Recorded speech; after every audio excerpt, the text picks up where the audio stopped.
Director Ferguson. Present. Director Fonz has asked to be excused this evening. Director Herndon. Present. Director Jackson. Present. Director Reza. Present. Director Simpson. Present. Director Vanoy. Present. Director Zomber. Present. And Chair O'Halloran. Here. We have a quorum. Thank you. The chair will now ask the secretary to lead us in the Pledge of Allegiance. The chair invites any members of the audience who wish to participate to do so and asks that those who do not wish to participate please remain silent during the pledge. I pledge allegiance to the flag of the United States of America and to the republic for which it stands, one nation, under God, indivisible, with liberty and justice for all.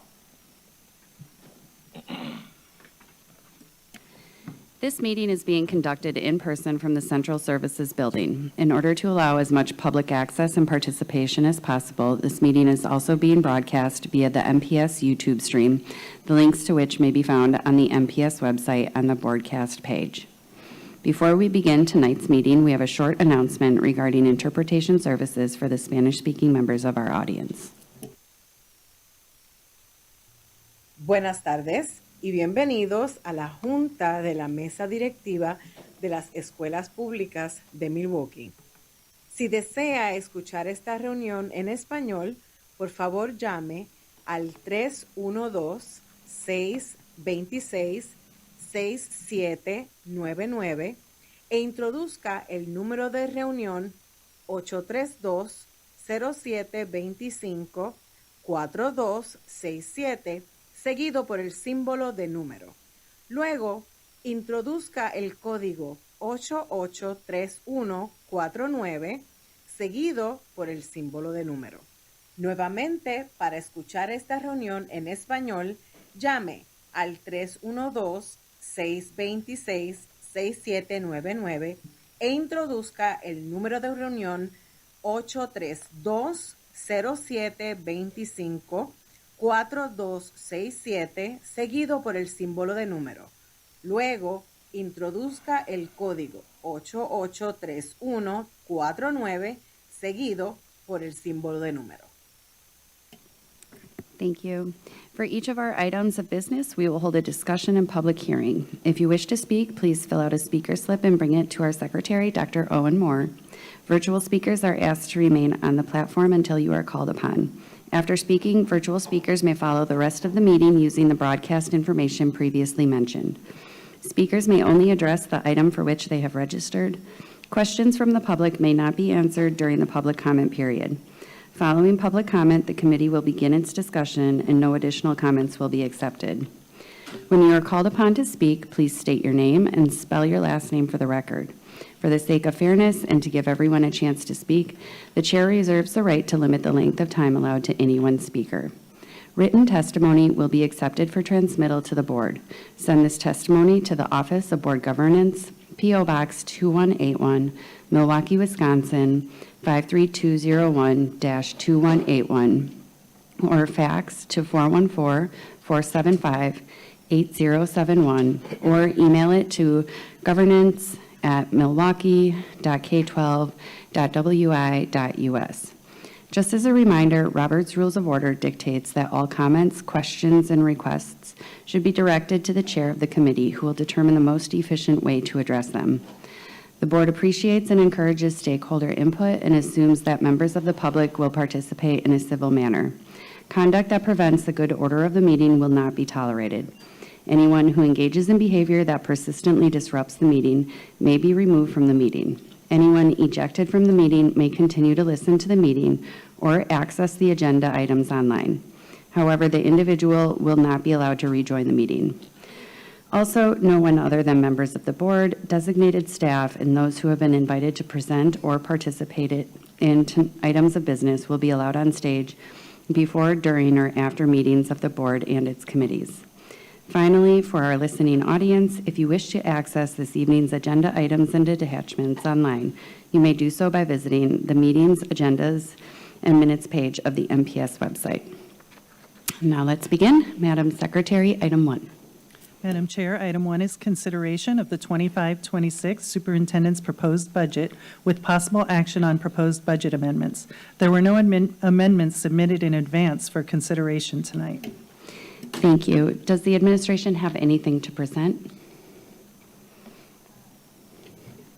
Chair O'Halloran, members of the board, we don't have anything to present other than to ask your passage of the FY26 budget. Also would like to just note that we will bring back further information about next year's budgeting process in October. Also, that would have equity audit information as well as information about co-curricular activities that was requested by the board at its last meeting. And then the budget process and timeline for the community's engagement will be starting a lot earlier next year because we'll be looking at more equitable funding across our schools. Thank you. Thank you. Do any members of the public wish to make comments? Yes, we have several speaker slips. Okay. And do we have any virtual speakers? We do have one virtual speaker. Okay. We'll start with the speaker slips and then go to virtual. Okay. So I will call in threes. We have a stack of them. So first speaker will be LaMarie Chase Jr., and then Amari Jackson, and then Dan Maldonado.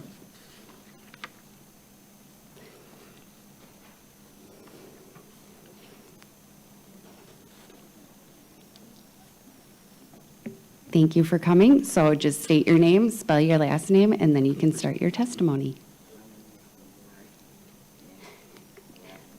1 second, can we make sure that your microphone is on because we can't hear you well enough? Hold on just one moment.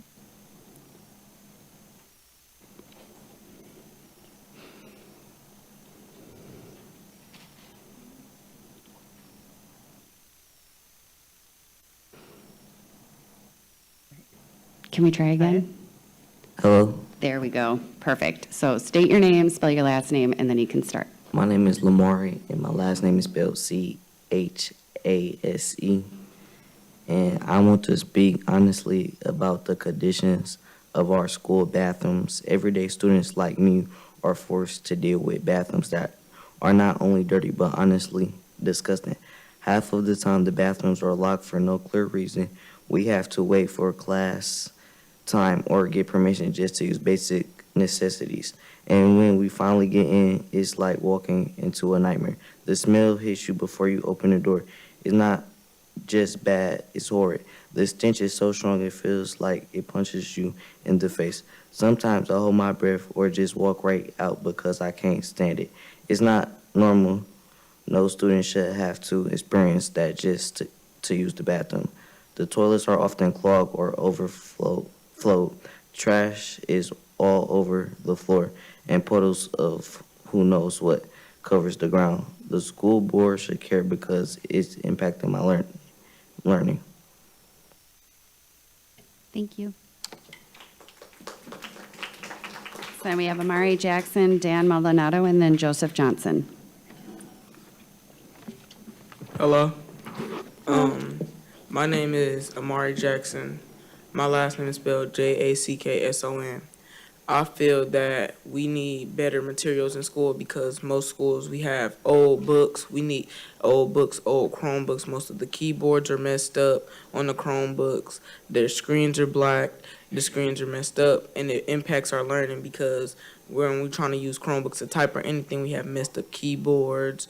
We have blacked out screens, and it's hard to learn and get learning done when we have old books.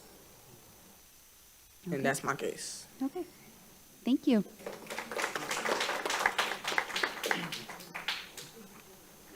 We'll go to, I think, Joseph Johnson and then Dan Maldonado.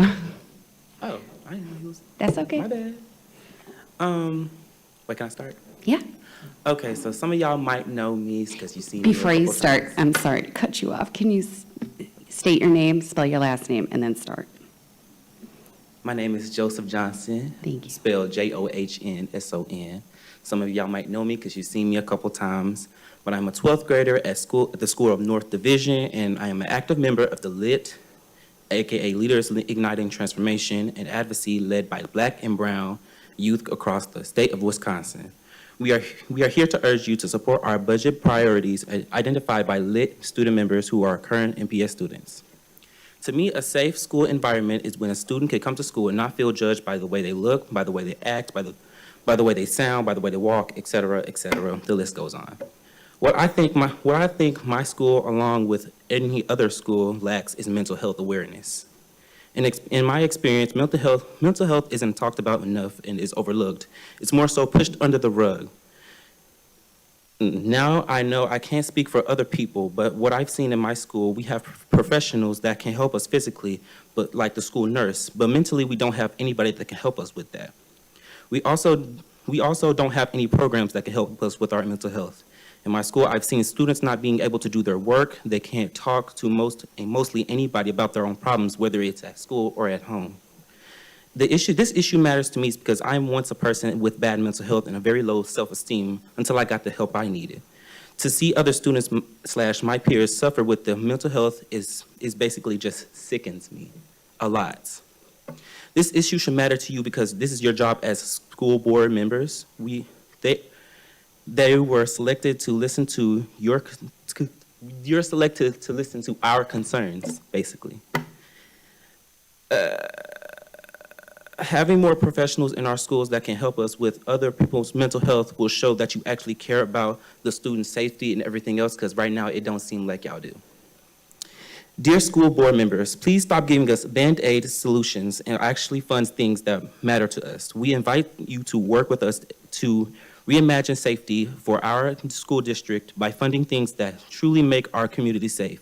Thank you. Thank you.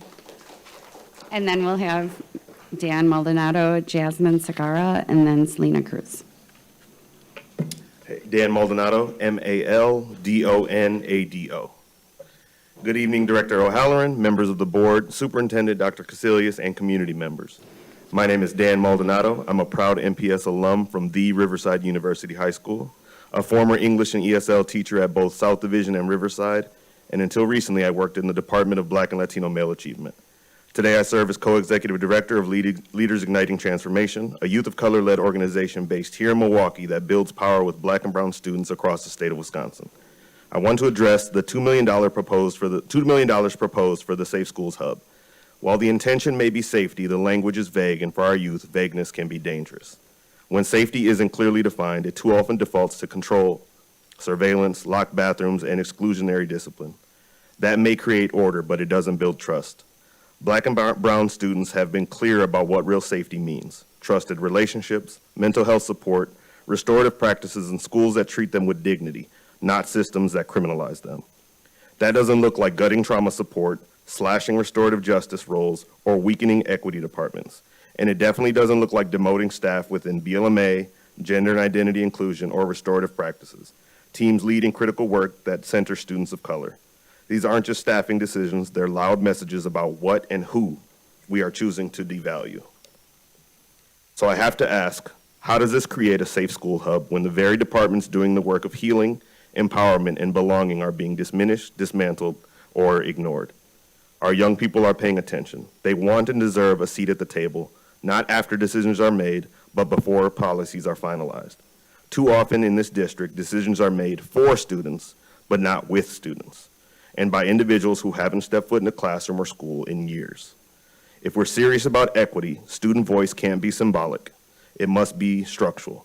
Black and brown youth are most impacted and should be leading the conversation on what's real safety, healing, and belonging look like.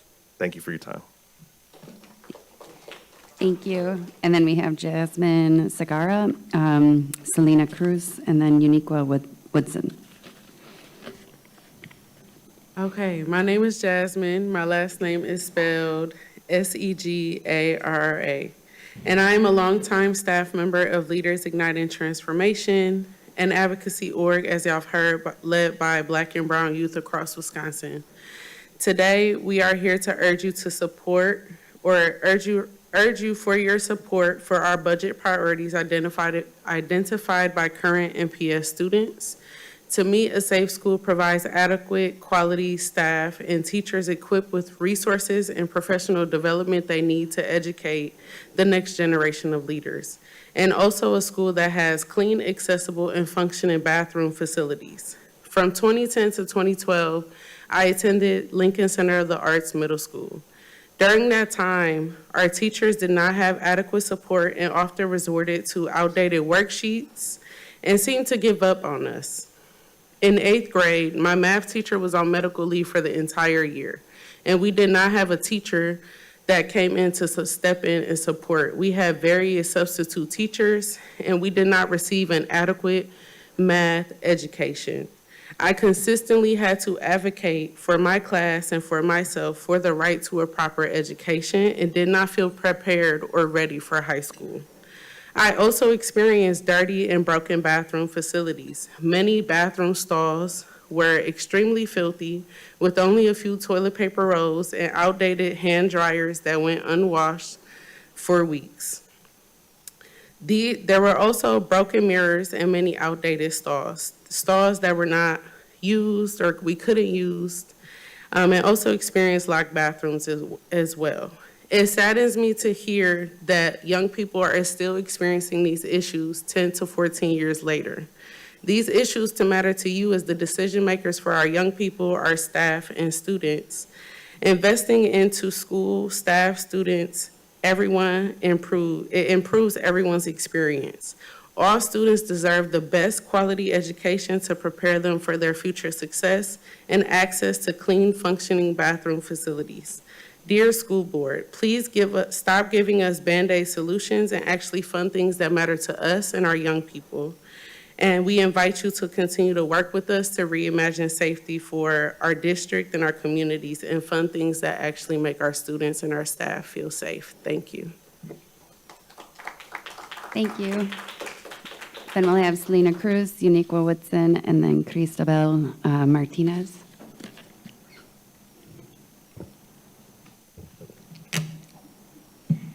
Good evening. My name is Selena Cruz, C-R-U-Z.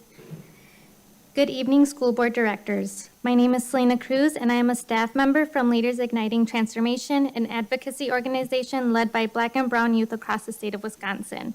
And we are here to urge you to support our budget priorities identified by LIT members who are current and former MPS students.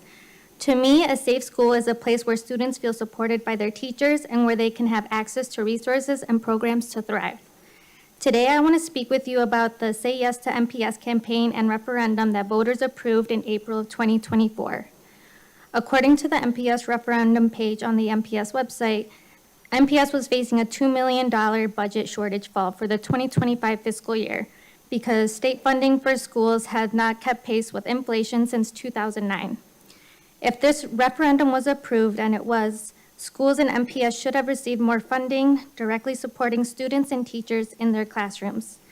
And like I stated before, this funding was necessary to address the budget shortfall and prevent significant cuts to school programs and staff. So my question is, how is the money distributed in each district? The referendum was intended to help MPS to maintain smaller classrooms, retain programming in arts, music, libraries, and physical education, and to keep high-quality teachers.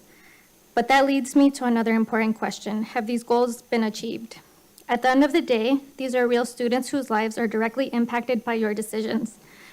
This matters because, once again, school is a place where students should have teacher support and have the tools they need to grow and succeed. LIT urges the MPS school board to listen to our students' voices as they are the ones that are being directly impacted in our schools. Milwaukee students deserve a budget that will invest in their futures and well-being. Stop giving us Band-Aid solutions and start funding what matters to us. We invite you to work with us to reimagine safety for our districts by funding things that truly make our community safe. Thank you. Thank you. Uniqua Woodson.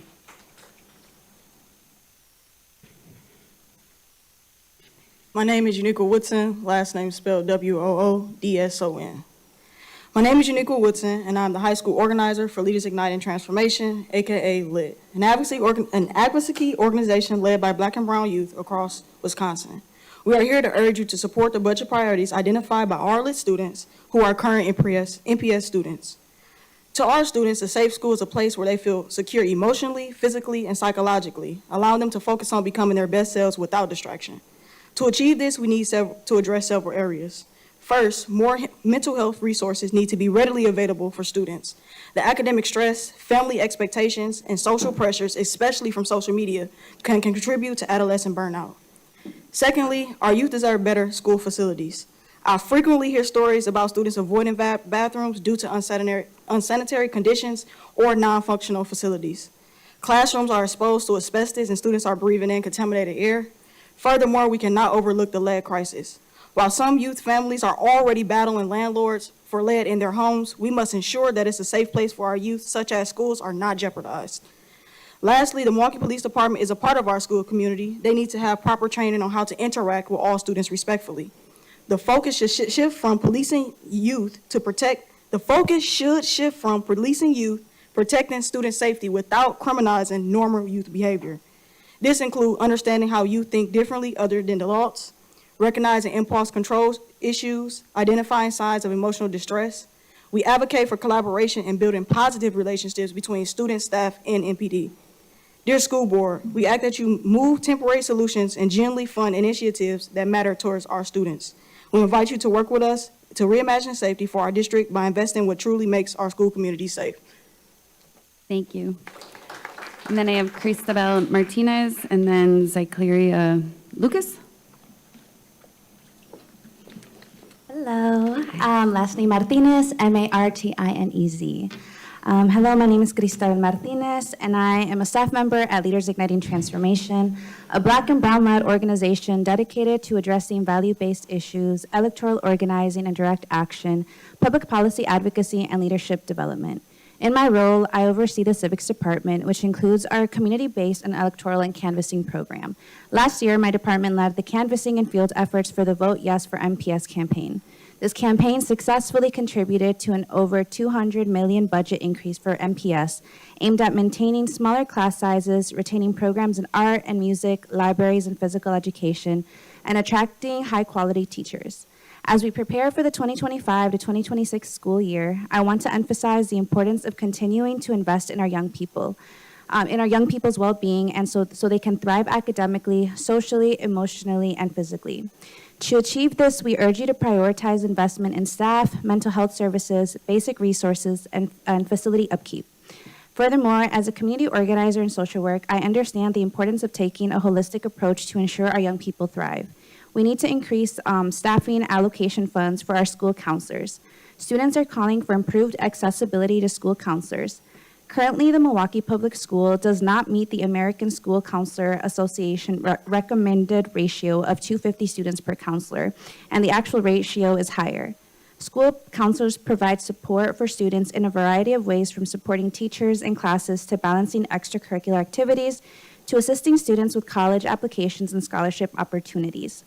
When students lack access to counseling services and counselors are stretched too thin to give every student the time and attention they deserve, students miss out the resources and support systems and opportunities. I would also like to continue advocating for increased mental health staffing and services, as mental health services are vital to students' well-being and safety. Lastly, we also need to continue increasing basic resources and allocating funding for up-to-date school supplies. Milwaukee schools have outdated and low quantities of necessary supplies such as Chromebooks and calculators, items that our young people need in order to succeed in math and just continue in literacy as well. In conclusion, our young people deserve to be invested in, and they deserve top quality education and care for their well-being. Thank you. Thank you. And then Zycleria Lucas, please correct me if I'm wrong.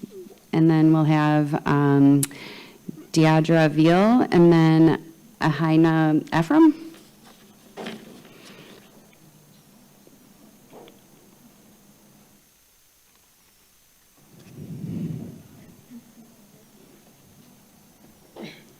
Thank you.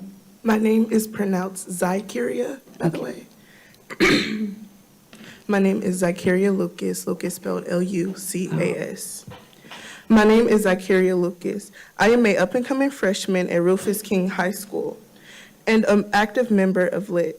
I have a few issues I would like to address. The first is we need more diversity in schools, and I don't just mean more Black teachers. I mean teachers of all races. We also need to invest in better school supplies. It is not fair to us that we have to work out of old, outdated books and Chromebooks that are hanging on for dear life. We also need to invest in our school buildings. These buildings have always been a hazard to us, like the rats at Pulaski High School or lead in multiple schools, and the lead in school paint is not the only problem. These schools are nasty and dirty every day. That needs to change. I care about this because I've been an NPS student since I was in K3. I feel like the school board should care because you guys are always pushing for more money to better NPS, but you're not bettering our schools. This is not okay. You guys want us to learn, and you're saying you're setting us up for a brighter future, but you're not helping us at all. You say the money is to help better our schools, and our schools are not getting any better. How can we be better if we can't learn because of how bad of a condition our schools are in? Dear school board, please stop giving us Band-Aid solutions and actually fund things that matter to us. We invite you to work with us to reimagine safety for our school district and funding that will truly better our community. Thank you. And then we have Deidre Veal, and then Ahina Ephraim. Once again, correct me if I'm wrong, and then Amber West. My name is Deidre Veal. Last name is spelled V-E-A-L. My name is Deidre Veal, and I am also a school board member for Leaders Igniting Transformation, and I attend Golden Meyer High School. I want to first start by saying thank you for taking your time to listen to us. Today, our students face challenges from effects of COVID-19 pandemic to social pressures, family instability, and community violence. These challenges are showing up in our classrooms in the form of anxiety, depression, behavior issues, and even suicidal ideation. Unfortunately, the mental health resources currently available in our schools are severely limited. Many schools share a single counselor or social workers between hundreds of students. That means students in crisis are often waiting, or worse, going without help altogether. By investing in mental health services, we are not just helping students cope, we are creating safer schools, improving academic performance, and supporting teachers who are often left to handle mental health crises on their own. More funding would help us to hire more school counselors, therapists, and support staff, implement preventative mental health and education, and build stronger support systems within our school community. This is not just a moral imperative, it's a smart investment. Students who receive the mental health support they need are likely to succeed in school, graduate, and contribute positively to society. Once again, please stop giving us Band-Aid solutions and actually fund things that matter to us.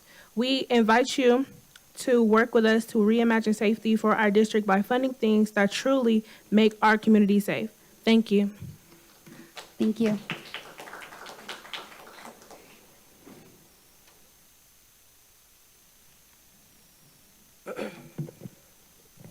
My name is Ihenna Ephraim, E-P-H-R-A-I-M.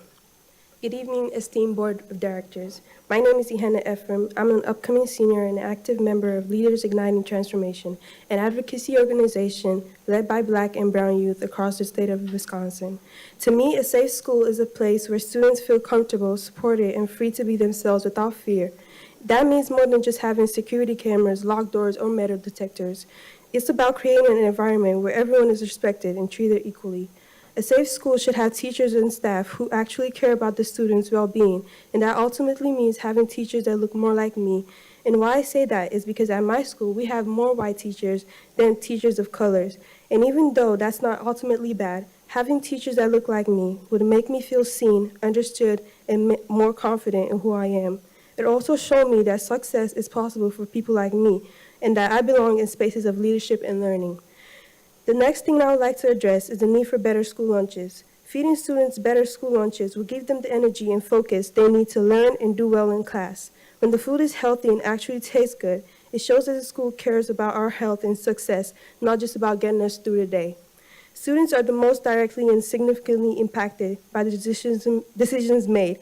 Every dollar allocated or cut affects the quality of our education, the resources we need, the support services we receive or may need, and even the safety and maintenance of our learning environment.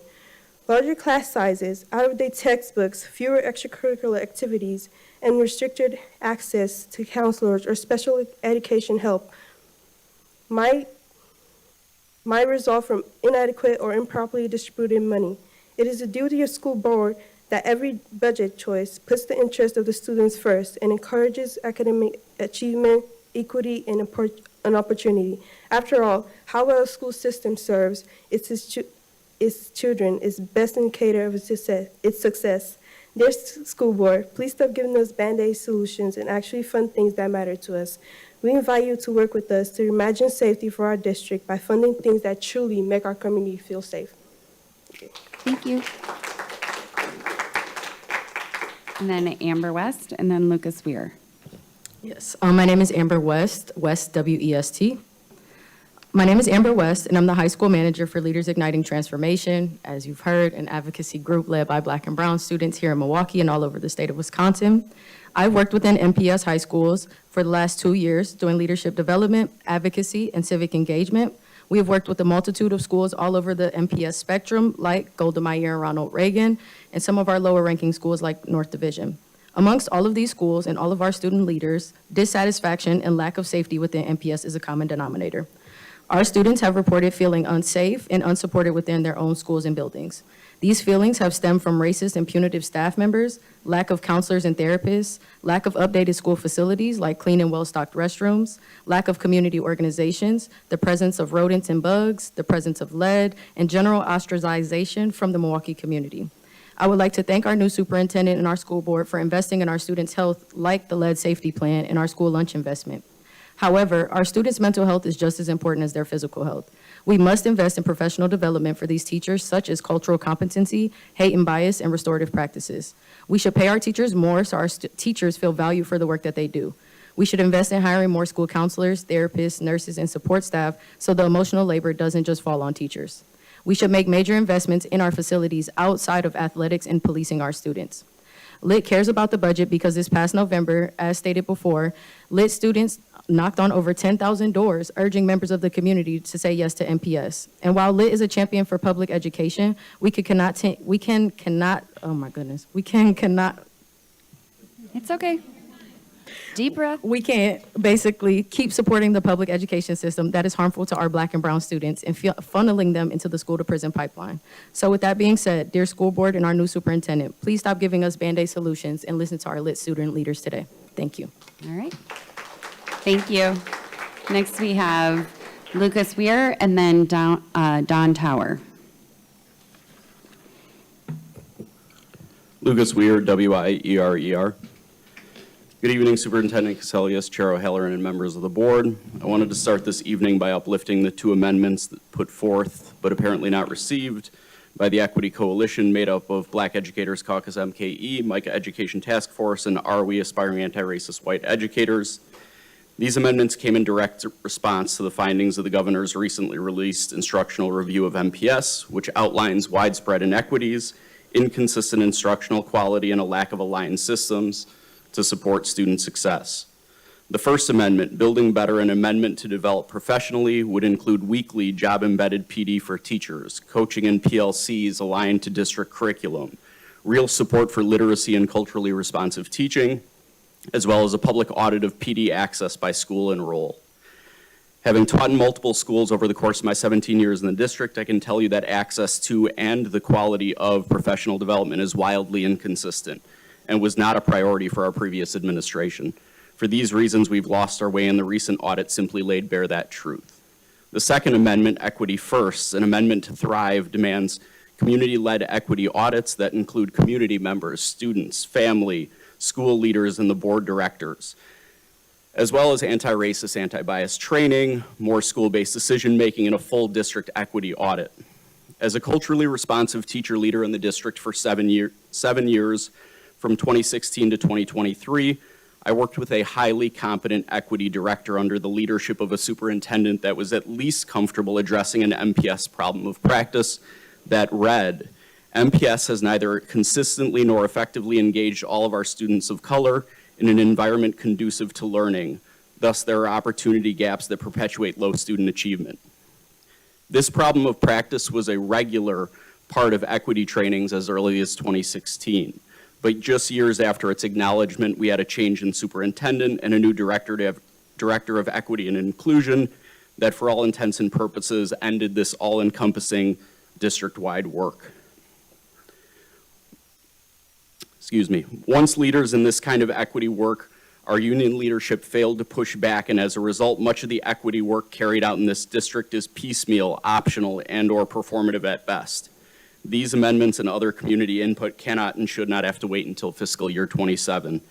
Please take action now. Thank you. Thank you. Next, we have Dawn Tower, and then Angela Lucas Foley, and then I think we'll go to the virtual speaker if they're still on the platform.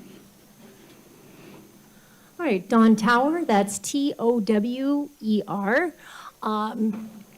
Chair, members of the board. A few weeks ago at the first strategic budget and planning committee meeting, many parents and teachers and community members came out to highlight the need for this budget to provide equity to all traditional middle school and high schools by adequately funding extracurriculars.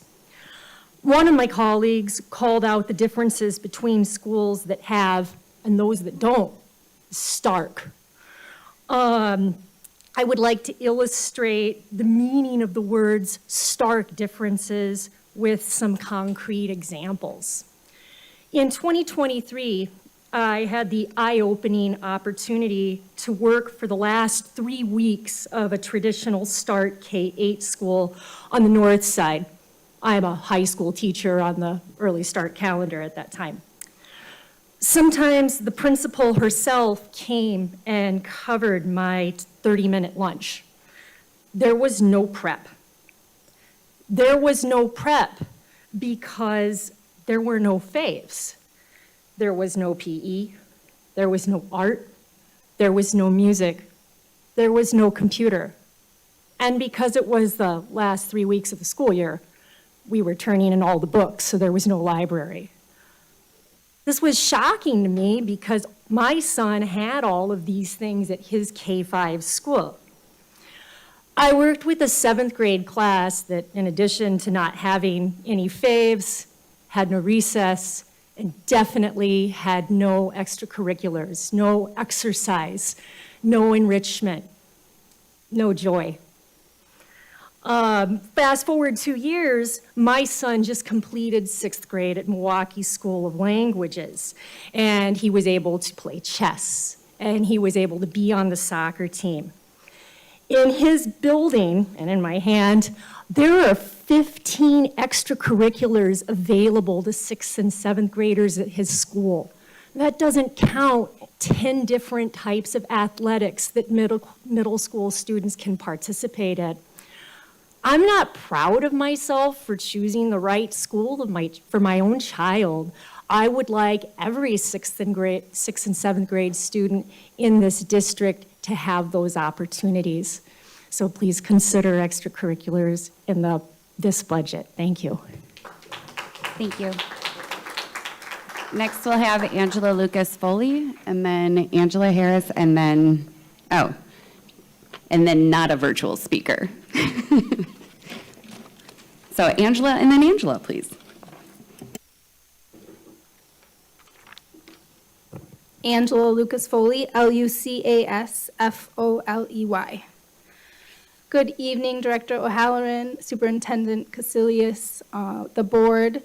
I am a proud parent of 2 MPS students. I am a white educator and a proud member of Are We, Aspiring Anti-Racist White Educators. I'm here tonight to talk about 2 community amendments that the Equity Coalition has put forth. The Equity First, an amendment to Thrive. If this amendment sounds familiar to the board, it's because it is. We asked for the same amendment last budget cycle, including equity audit teams, expanding anti-racist and anti-bias training, continuing work with Courageous Conversations About Race, and the Pacific Education Group, and a district-wide equity audit. Our second community amendment, Building Better, an amendment to develop professionally, including funding weekly job-embedded PD for educators, strengthening curriculum aligned to professional learning communities, and coaching support for our teachers, prioritizing literacy, equity, and culturally responsive instruction. To directly address both these amendments will directly address the gaps outlined in the state's audit.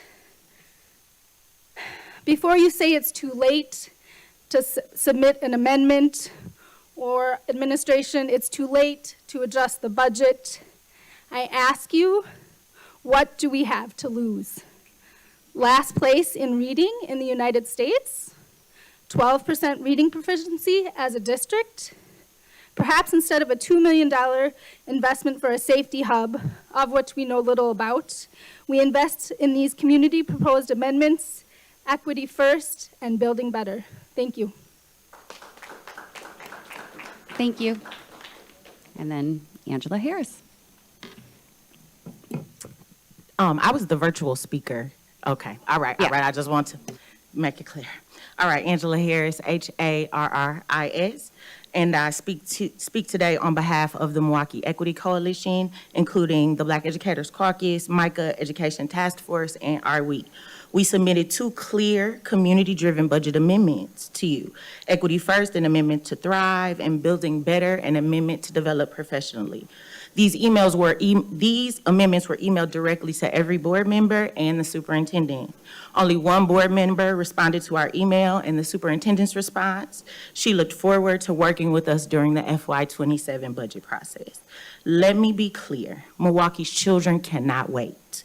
Another year for equitable schools. They cannot wait another year for teachers to receive the training, time, and support they need to serve them well. Equity First calls for school-based equity audit teams made up of parents, students, and community members, investments in anti-racist and anti-bias training, a full district-wide equity audit through the Office of Accountability and Efficiency.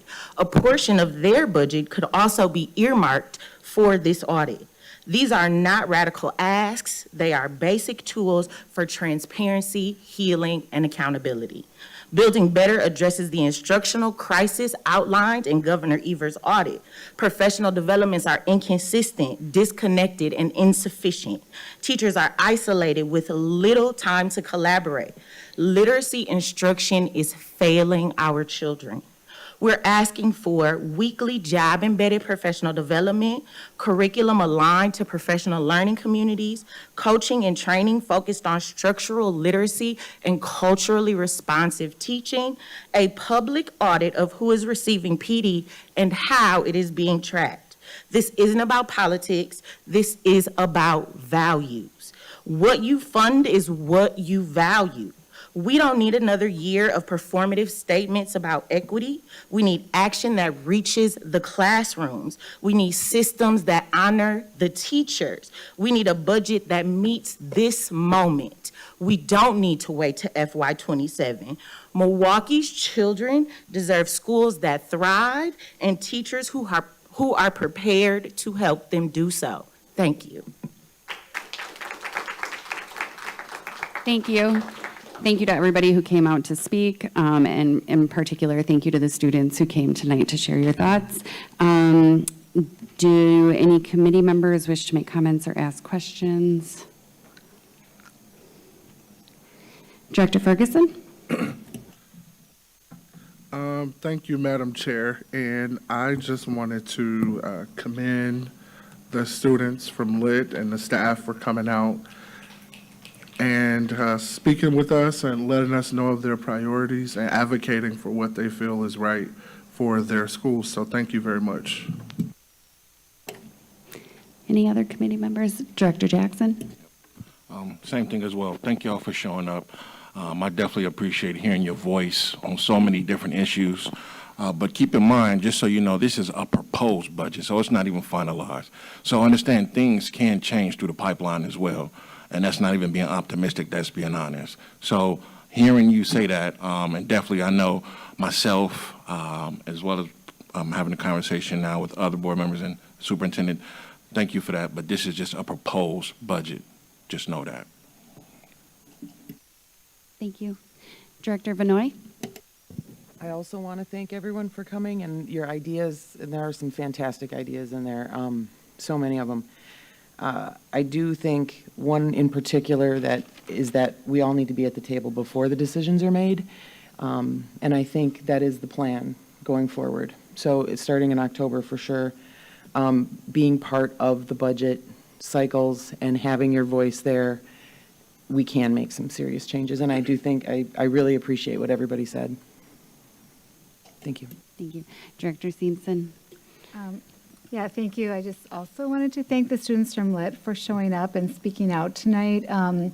So I think this is my 6th year on the board, and I've always really valued those meetings and opportunities that you provide for not only the board, but the superintendent to hear from you and to actually go into the schools and meet with your groups. And I just really strongly encourage you to continue doing that. And that's such a powerful way to get your voices heard and advocate for change. And I know, as was stated, our budget process moving forward is going to start earlier. And the things that you mentioned, it doesn't mean that they can't be worked on before the 2027 school year. So I know our superintendent is listening with open ears, and some of the things like, bathrooms and mental health supports are, clean schools, all of the things that you talked about are just really critical issues for how our students feel when they come to school every day. And I just want to encourage administration to, start working with Lit on some of these issues as soon as possible.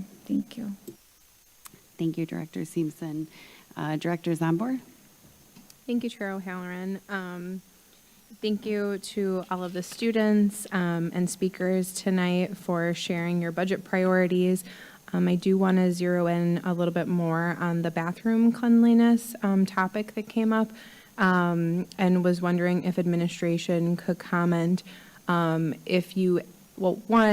if someone could also just follow up with the first speaker, just to get the name of the school and make sure that I guess school's not in session anymore, but still, can we just follow up on any specific schools that were identified from the speakers tonight? And then also if administration could comment about how, if you think that the investments made in our facilities work will help address some of those concerns, if that's something that you've been aware of. And then also I'll just add, there was also a speaker that made a comment about recess. If we could also follow up to find out which school that is and address that issue, because that also is concerning. I just want to make sure we're following up on that. Administration, any response, please? Yeah. Chair O'Halloran and members and Director Zambor. Safety and welcoming environments are critical to student achievement and for students to feel as though they're valued in their school environments.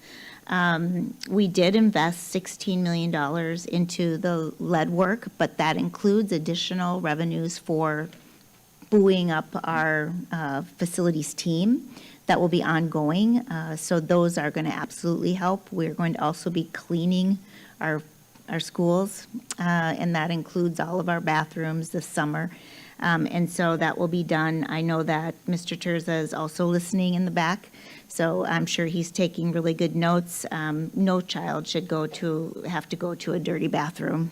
That's just not going to be something that I'm going to tolerate, and we're going to make sure that we get those cleaned and take care of that, make sure that there's proper toilet paper. One of the things we are doing also is some menstrual equity and making sure that we have menstrual dispensers in our bathrooms this fall. That was something that the students brought to me early and that we said we would do. I think the board also did a resolution around that.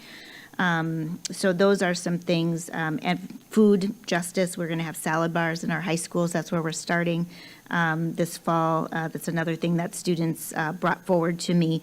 So I am listening. I have two full pages of notes, and just cannot wait to talk to the students. I also would like to invite everyone in the audience to the listening sessions. We had our first one yesterday. It was really wonderful to have the voices of the community and voices from our staff and teachers there as well. And we'll also do some specialized listening sessions for just students, just teachers, just principals, and district staff.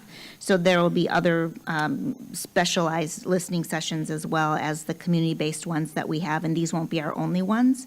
We'll have additional in the fall as we begin strategic planning. So we're taking all of these notes that we hear not only in public comment, but from the listening sessions as well, putting those together, and then we'll start matching that with the equity audits and those deep learning that we got from all of the audits, including an equity audit, and how we're going to be moving forward with our academic audit and our operational audit, and lining that to the strategic planning and the FY27 budget.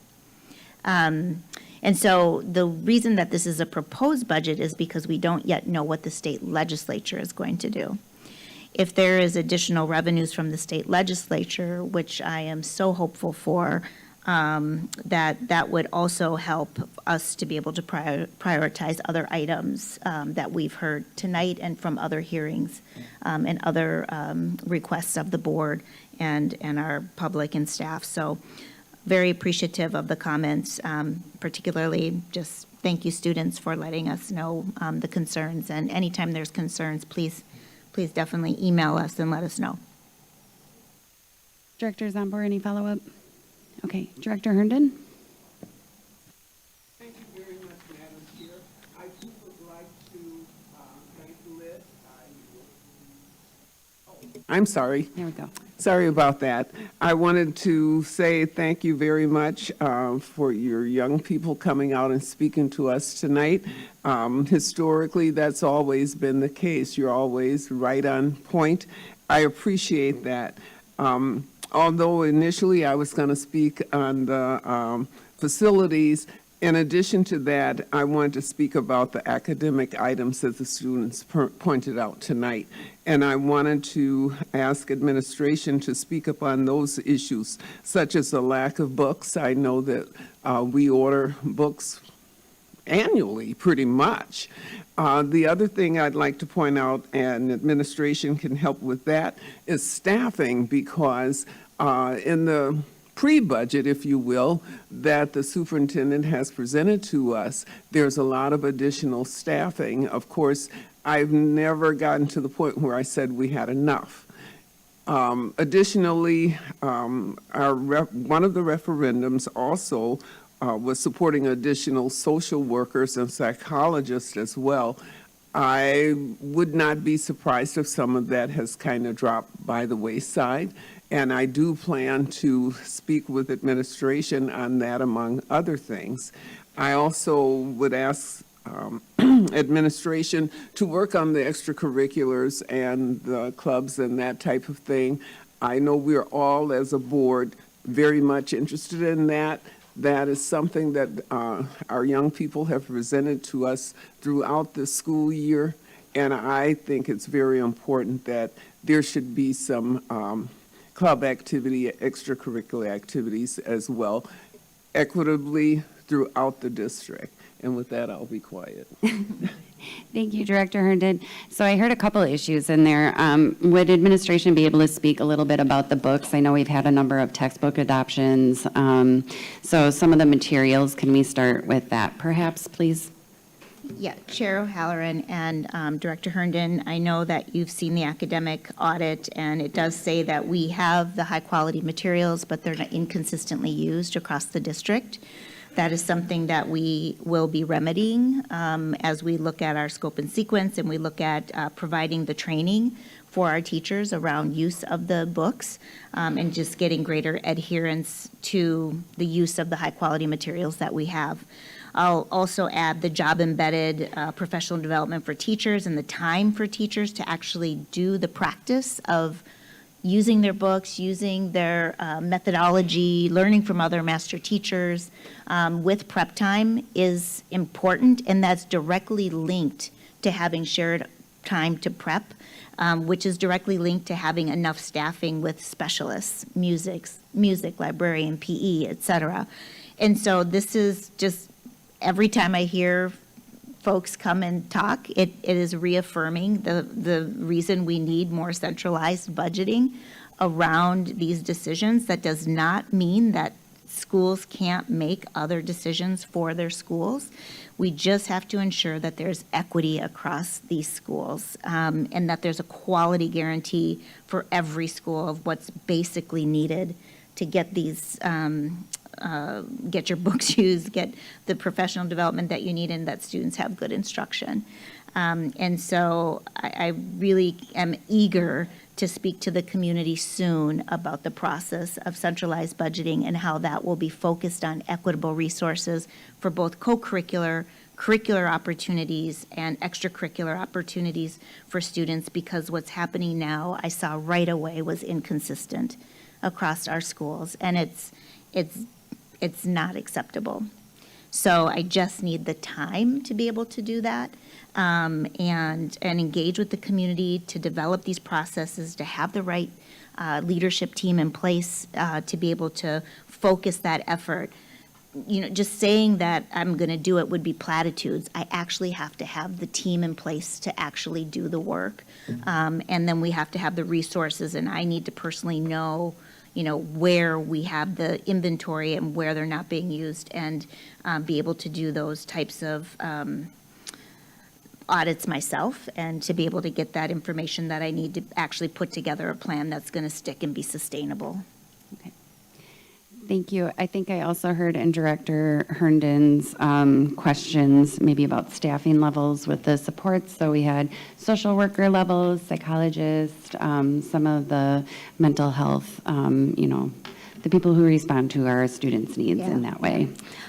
Chair O'Halloran and Director Herndon, sadly, I don't think we have enough mental health supports in our schools right now, and I know that the legislature is contemplating even cutting further support for mental health, which is not the time to be cutting it, because our students are still suffering, as we heard today.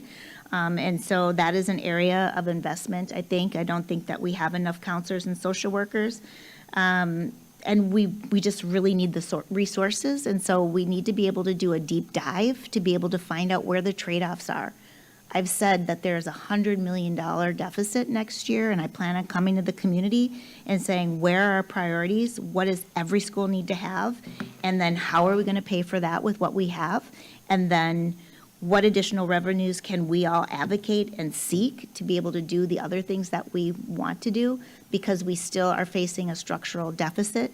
This year, we have the required supports that we need for our ESL students. We're adding 10 teachers there, and then 35 special ed students, teachers to support 16 classrooms to support some of our students with disabilities. But still, yet, there is just so much more that we have to do to have the proper type of staffing in place. And so that's why it's going to be a really big year for us next year of planning and restructuring and pushing out the staffing appropriately that's needed. And it's going to mean that if we want to get staffing closer to the classroom and closer to students, it means that we're going to have to be able to make other cuts in other places that are really hard to have to make if there's no new revenue. Yeah. Thank you. I did hear also about the extracurricular, and I know there is already a request to come back in October with kind of a plan on how we can tackle that need as well. So, Director Herndon, did you have any other follow-ups? No. Okay. Director Reza. I just want to say thank you, Lid, for coming and, you know, addressing all your concerns, especially for the students.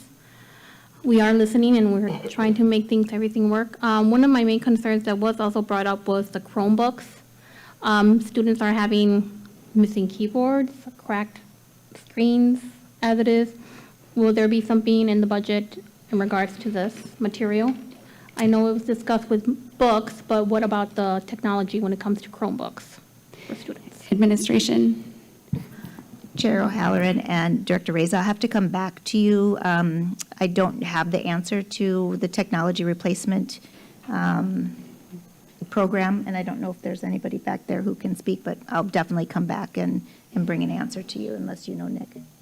No, we'll have to come back on what the replacement schedule is for Chromebooks and how that happens. I just honestly don't have that answer to you for today. What the life cycle is. So we wouldn't have the opportunity to get that information before tonight's meeting, or that's immediately following this meeting, but then maybe in July, can we just hear a little bit more about the life cycle plan for Chromebooks, please? Okay, and then Director Zombor.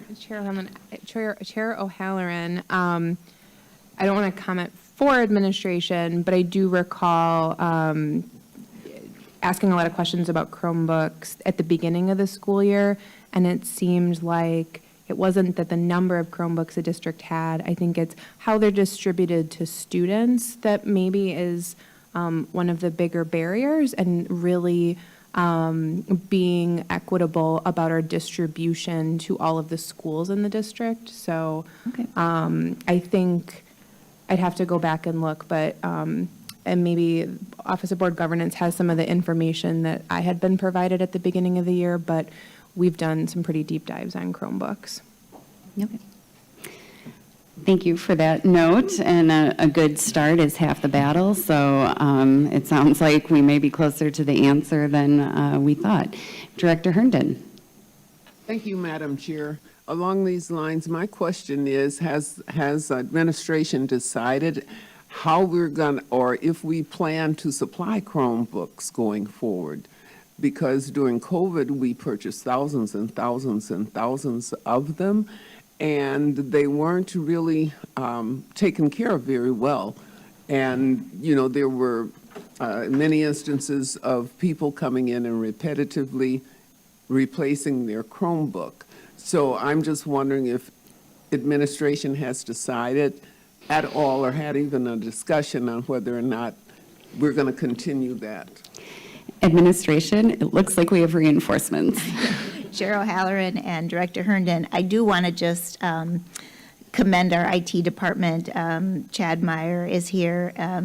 You know, this is one area where I actually feel like we are providing excellent customer service, and so I know that there are sometimes Chromebooks that get damaged and that sort of thing, so I'm glad Chad is here to be able to talk about the replacement strategy and how we're fixing Chromebooks. Now, I do also want to share that there may be some autonomies that schools are given about whether they want to have Chromebooks or not have Chromebooks, or how that, and I haven't, honestly, as part of the academic plan, I haven't had a chance to get underneath how we're using technology just yet. But once I do, then we'll be able to come back with a better plan as part of our academic plan going forward. But Mr. Meyer, do you want to answer some of those questions? Thank you. Yeah, sure thing, Dr. Caselius. Hi, Chad Meyer, Senior Director, Department of Technology. Chair O'Halloran, Director Riza. I think the question I heard was regarding the Chromebooks and having them replaced, the broken ones. We just got done, I think we have 109 principals that have responded to a request that we've sent out, basically asking them what technology they need for their school. And we're having that all shipped to the schools this summer. So there's no cost to the schools. We're just asking them what they need. I guess I'm hoping that the students who question the Chromebooks, maybe the cycle of replacement didn't get caught up in their school. Maybe the Chromebooks were in need of repair this year, and they'll be replaced this summer. But our technicians do repair the Chromebooks in the schools as tickets are put in. And we also have some contractors that help them replace them in the schools also. Any other Chromebook questions? Director Herndon, it sounds like maybe the long-term plan for Chromebooks might be coming at a later date. I will just say, as a parent, point of privilege, like that, it's kind of embedded in their education. And so it's kind of, it may feel like, oh, we invested so much money and now we have to keep investing it. But like, there are so many materials and supplemental materials that are only available online that it becomes part of kind of the learning experience, at least in the schools that my children are in. Any other Chromebook related questions while we have IT representation at the table? Okay, it looks like no. If there's no other committee, I would like to just ask one question and make a comment and not related to Chromebooks. With the restrooms, I would also ask that administration review not just that they are adequately stocked and cleaned, but also if there is a way to review or I don't know how best to do this, but there's kind of rampant vaping in restrooms, and some students aren't comfortable with that. So they may be not going to the bathroom for multiple reasons, and so if there are policy discussions that can be had around that too, that would be appreciated. And that's a longer term question, so that's not really part of the budget. Can administration just speak to the safety hub, the planning for that, and what that entails to give clarity to the people who had questions around that? And for the listening audience, we are inviting other people to the table to perhaps discuss that Yes, as well. Chair O'Halloran, I don't have the specifics on the safety hub. However, I know that it's a coordinated effort to have all of our systems integrated, and it's also to have money additional to pay for better scanners. One of the complaints that was brought forward to me by students was that the metal detectors were intrusive, and they were backed up in lines often for a long time, and these AI scanners would allow for multiple students to go through, and it would be easier for them to go through, and it would be a more welcoming kind of experience and also a safer experience for them, and that would integrate to more of a safe hub where we could monitor all of those emergency items if something comes up. Okay. Do you have any further thing to add, Mr. Meyer? I know you were part of some of those discussions for the scanners. I don't know. No, that's okay. Okay. Okay. We haven't decided yet on the particular vendor for the scanners. We've been assessing those with school leaders. And so they want to have them be able to catch all the items and, like phones and vapes and other things like that. And so we're starting to look through the different types of vendors and what actually they detect and don't detect, because our number one detection priority is safety and weapons and that sort of thing. Okay. Does administration have a timeline for when the details about that would be presented, recognizing that there are some safety discussions that we don't have in public because we're doing it in order to keep people safe. If you say, oh, this doorknob doesn't have a lock on it, that's a problem. But we can share kind of, I think, at a high level what the $2 million would be spent on. So is there a timeline for that, the specificity on that? I can certainly bring that, Chair O'Halloran, with probably in August, I would say. We should have those decisions made on what we'll be using and what vendor we'll be using for the school safety hub. It also is for emergencies and evacuations and that kind of thing too. So they'll be coordinating all of the safety within the district, as well as being responsive to any kind of broader safety concern outside of the community as well, and partnering with the city, et cetera. Yes, and I think that this did also, just for people who are listening, I think part of this was a recommendation that came out of a safety audit, and it's not just in response to our specific schools, in the same way that our schools are used as like a landmark for police calls sometimes. So it looks like the police are being called to our schools, but they're actually just because that's the nearest building that people can recognize. The safety hub concept that was presented previously also included, after hours needs and things like that. So it's not just using it in a carceral setting for students, if you will. So I look forward to the details. That concludes my questions and comments. Any other question and comments before we move on? Okay. As a reminder, the board is expected to take action on the FY26 proposed budget at the regular meeting, which will begin shortly after this meeting adjourns. Madam Secretary, next item, please. Madam Chair, that was the last item on this meeting's agenda. There being no further business before this committee, this meeting is adjourned.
This meeting of the Milwaukee Board of School Directors will please come to order.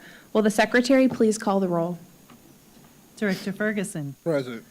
Director Fons has asked to be excused this evening. Director Herndon. Present. Director Jackson. Present. Director O'Halloran. Here. Director Reza. Here. Director Seamson. Present. Director Benoit. Present. And President Zomber. Present. That's 8 present. We have a quorum.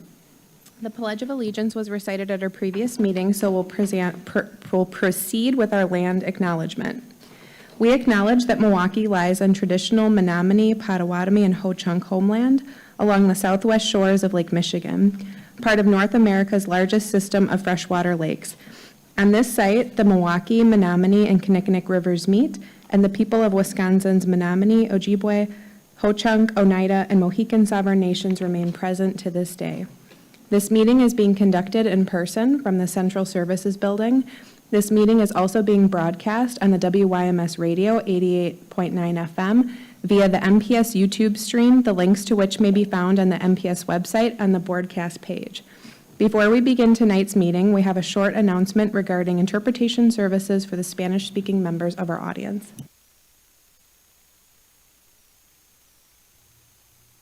Buenas tardes y bienvenidos a la Junta de la Mesa Directiva de las Escuelas Públicas de Milwaukee.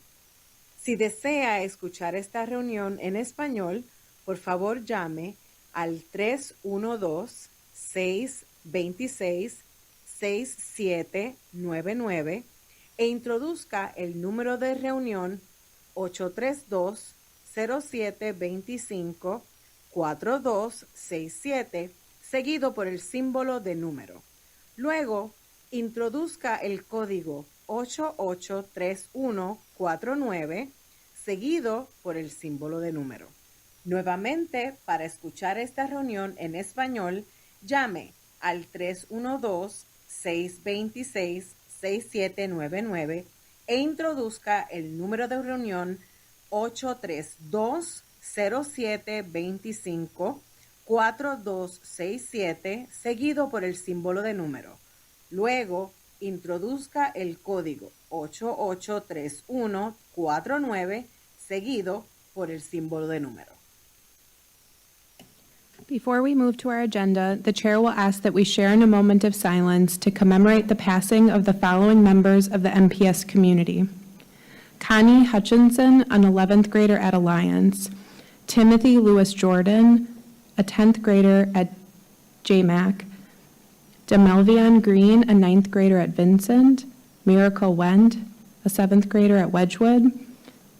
Naomi Noel Flippin, a 9th grader at Rufus King. James Peters, a locksmith. Demis Miller, retired teacher from Carleton School. Naquan Jenis, a 10th grader at Marshall. Romero Payton, a 7th grader at Grantosa. If we could please have a moment of silence.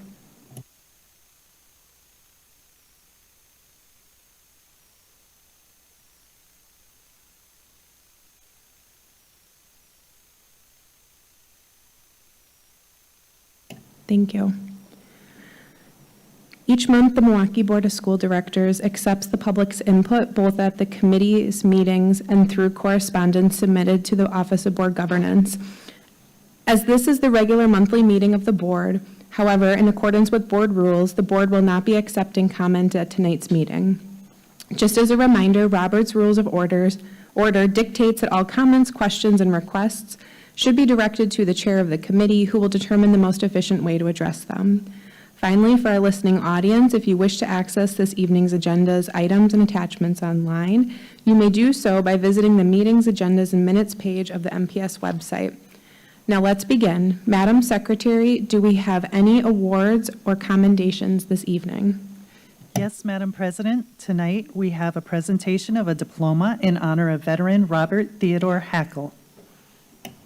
Dr. Caselius, would you please make the presentation?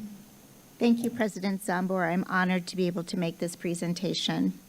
Good evening, board members. Tonight is our first meeting since the end of the 2024-25 school year.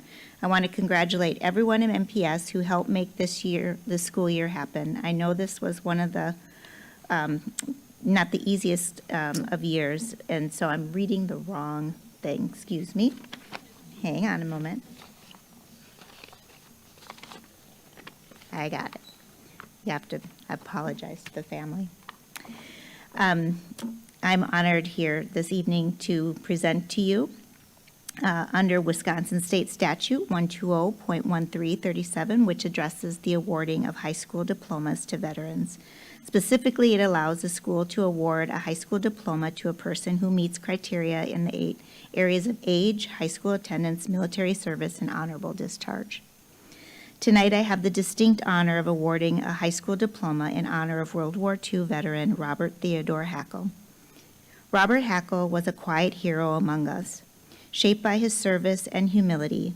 As a young man, Robert walked through the neighborhoods of Milwaukee to attend Pulaski High School. While in his senior year, just months before graduation, he was called to serve in the Pacific Theater during World War II. Following the war, he remained in Japan during the peacetime, helping to restore what had been lost and repair what war had broken. Though he returned home with a deep sense of duty fulfilled, one thing remained unfinished. He never received his actual high school diploma. It was something that stayed with him, not out of pride, but because education really mattered to him. He often shared stories about his time at Pulaski High School and his service in the Army, sometimes joking that his senior trip had been to Japan. He never sought recognition, but he carried the question of his graduation with him throughout his life. After his service, Robert went on to build a life of steady commitment.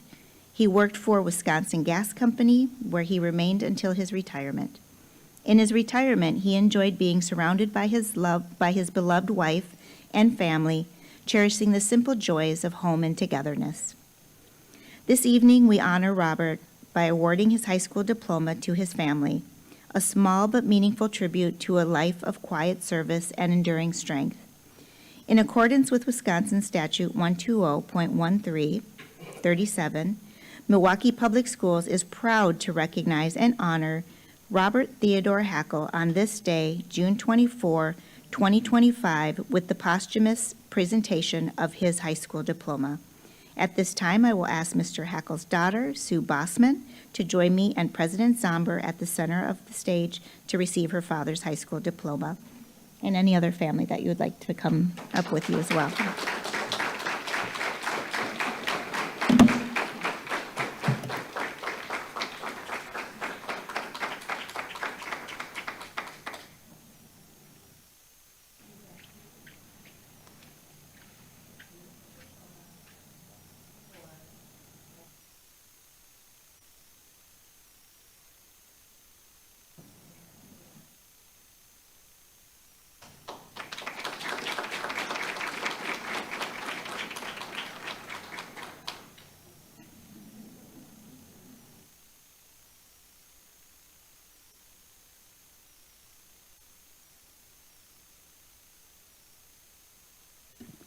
For the listening audience, we are just taking a picture of Mr. Hackle's daughter receiving his diploma. Thank you to everyone who made this possible.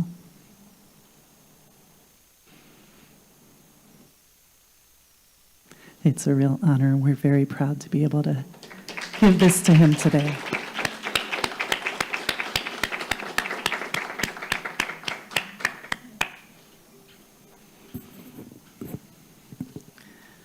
Our guests are just leaving the stage now, so our president is walking back to our chair. But congratulations again. Thank you. And I just want to also thank Bobby Tanzillo from our Urban Splunker, who did the story on Pulaski High School, for connecting us so that we could make the posthumous diploma possible. Do any board members wish to make comments? Okay. All right, with that, if we could just get a final round of applause.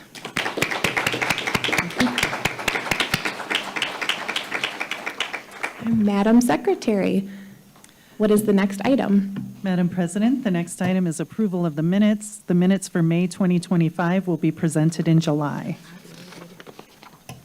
Madam Secretary, are there any reports or communications from the superintendent.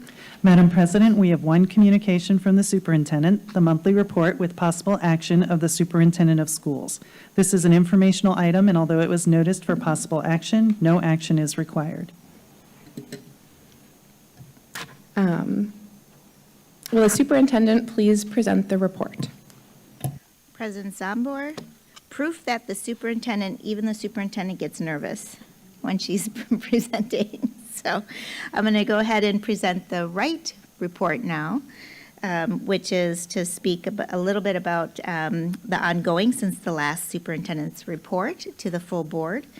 And I'm going to go ahead and get started. So tonight's the first meeting since the end of 2024-25 school year, and I want to congratulate everyone in MPS who helped make this school year happen, particularly our teachers and our school leaders and all the staff that support them, including our safeties, our food nutrition staff, and our wonderful facilities staff as well, and all of our district staff across the way. We've just had such great things going on in MPS, and I'm happy to report on some of those today. I'm going to go ahead and start with our lead update, which we gave a pretty good first lead update last couple weeks ago. And I want to begin today's report with the update on the progress on the lead stabilization work happening across the district. Earlier this month, we announced that La Follette School was the latest school cleared of lead risks by the City of Milwaukee Health Department, and this brings the total number of schools cleared to 7. Work continues at Brown Street Academy and also West Side Academy. Students at those schools are going to return to their buildings this fall. I want to be clear that we are trying to really change the language from schools closing to schools that were relocated, because I know that some of our principals are concerned that some families think that the schools are closed and they're not going to come back in the fall. So we want to make sure that our Brown Street Academy and West Side Academy students and families know that they can return to those schools in the fall and that they were just relocated. All right, now the work to finish all schools built before 1950 is underway. 14 schools are being prepped now for the work that will start imminently. 31 more schools will be worked on over the staggered dates starting in July. We continue to work in partnership with the City of Milwaukee Health Department and Wisconsin Department of Health Services to ensure we are meeting all standards and requirements related to lead stabilization.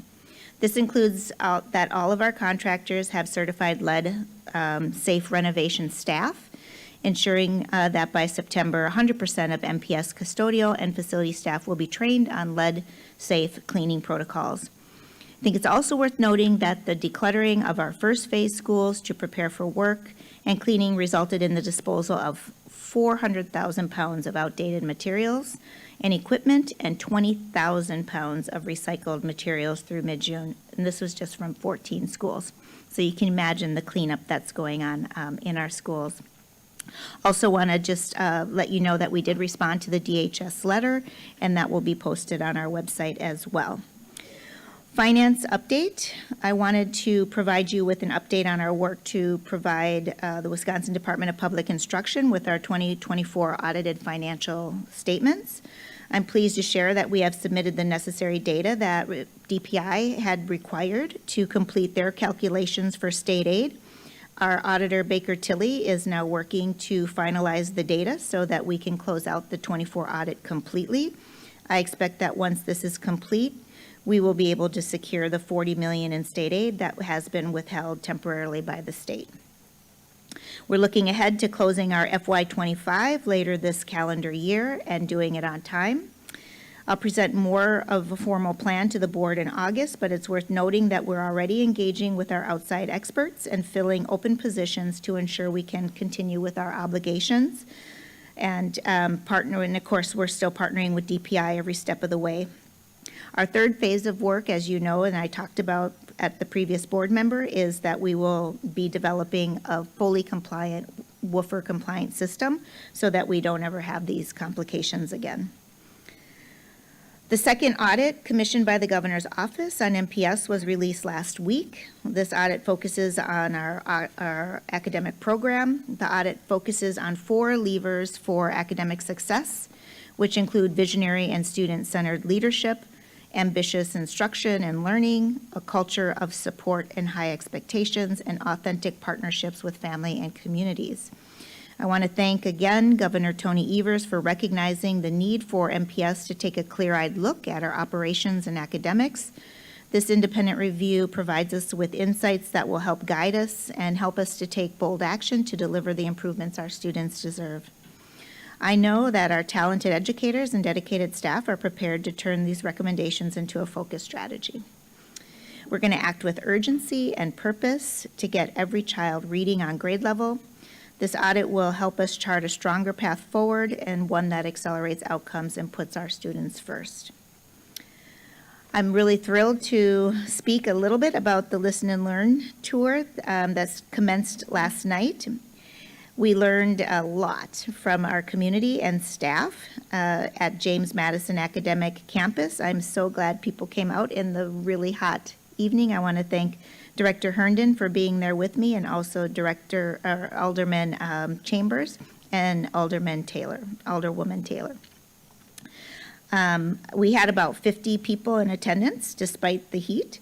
And as the summer goes on, we will hold more sessions across the city. A full schedule can be found on our website, and people can register by visiting mpsmke.com, Listen, Learn, Tour. As part of these sessions, we're collecting notes in a graphic format, and I wanted to give you a sense of what that looks like this evening. And we've just had this fabulous visual note taker come, and it's just so powerful when you can see the hopes and dreams of the community and places where they think we need attention right up on the board. And we will take all of these notes and we will cull this information for the board and use that in our strategic planning next year, and to help us kind of set our budget priorities and assumptions, as well as help us set our goals going forward. And it will be directly from these notes and what we have heard from the community, our staff, and our students. We had earlier this month, we were honored to welcome Wisconsin Senator Tammy Baldwin to Starnes Discovery Learning Center. There she met with families and students to learn more about the efforts to remove lead dangers from our school buildings. I want to say what a powerful example of parent voice we had. I think it was a day later or a couple days later that the federal administration decided to put all the CDC workers back in place. And I really think that was because our parents came out and just expressed the need in such a wonderful way. And I think it's the power of parent voice, it's the power of listening, and the power of advocacy, and getting people at the table and holding ourselves and holding the administration accountable for doing what's right for our kids. So I want to thank our parents for taking the time to come out and that evening and advocate for their children. Rogers Street Academy had their ribbon cutting opening on June 11th. We had a celebration of the Rogers Street green space transformation. It's absolutely beautiful. This new public space features an inclusive play area with musical equipment and a soccer field, serves as a gathering site for the community, and directly benefits Rogers Street Academy and the Boys and Girls Club. It will also contribute to stormwater management, which is wonderful. Last week, we wrapped up all of our high school graduations, held over several days. It was just an incredible joy to be part of so many of these ceremonies and to see our students and their families celebrate and cheer them on on this very important milestone. I again want to wish my sincere best to the class of 2025. Speaking of the class of 2025, just yesterday we held a ceremony here at the central office to unveil the total amount of scholarships and grants that have been offered to our graduates this year. The total is incredibly impressive, more than $113 million, reaching more than 1,056 of our scholars. Congratulations to all of them on this acknowledgement of their hard work and dedication. I especially want to acknowledge our school-based staff, counselors, and career centers for their help and our students getting success to these scholarships. MPS has over more than 20 college and career centers in schools where our staff help students with scholarship applications, college tours, resume writing, job searches, and more. MPS also serves its high schools without centers too, ensuring all MPS students in grades 9 through 12 have access to school counselors and a scholarship coordinator. Because of that, as of this week, The MPS class of 2025 has a completion rate of 62% for the FAFSA, which is the free application for federal student aid. That surpasses last year's MPS completion rate, and it also surpasses the national average of 52% and the Wisconsin completion rate of 44%.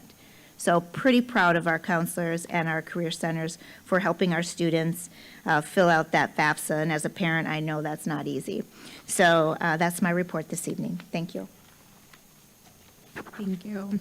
It's so wonderful to hear all of these positive updates. Do we have any board members who wish to make comments or ask questions about the superintendent report? Director Simpson? Just a quick comment, and just wanted to thank you for the word graphic that was presented from the listening session. I think one of the things that we've heard from community members is that we gather information, we have, feedback provided to us, and then we never see it. We never hear about it. So this is just, I think, a really great example of transparency to the community. We're reaching out, and we are really willing to share what we're hearing, because that's the only way real work is going to get done, by approaching things with a real honest perspective and transparency. So just want to thank you for putting that in here. Thank you. Any other comments or questions? Director Jackson. Just one.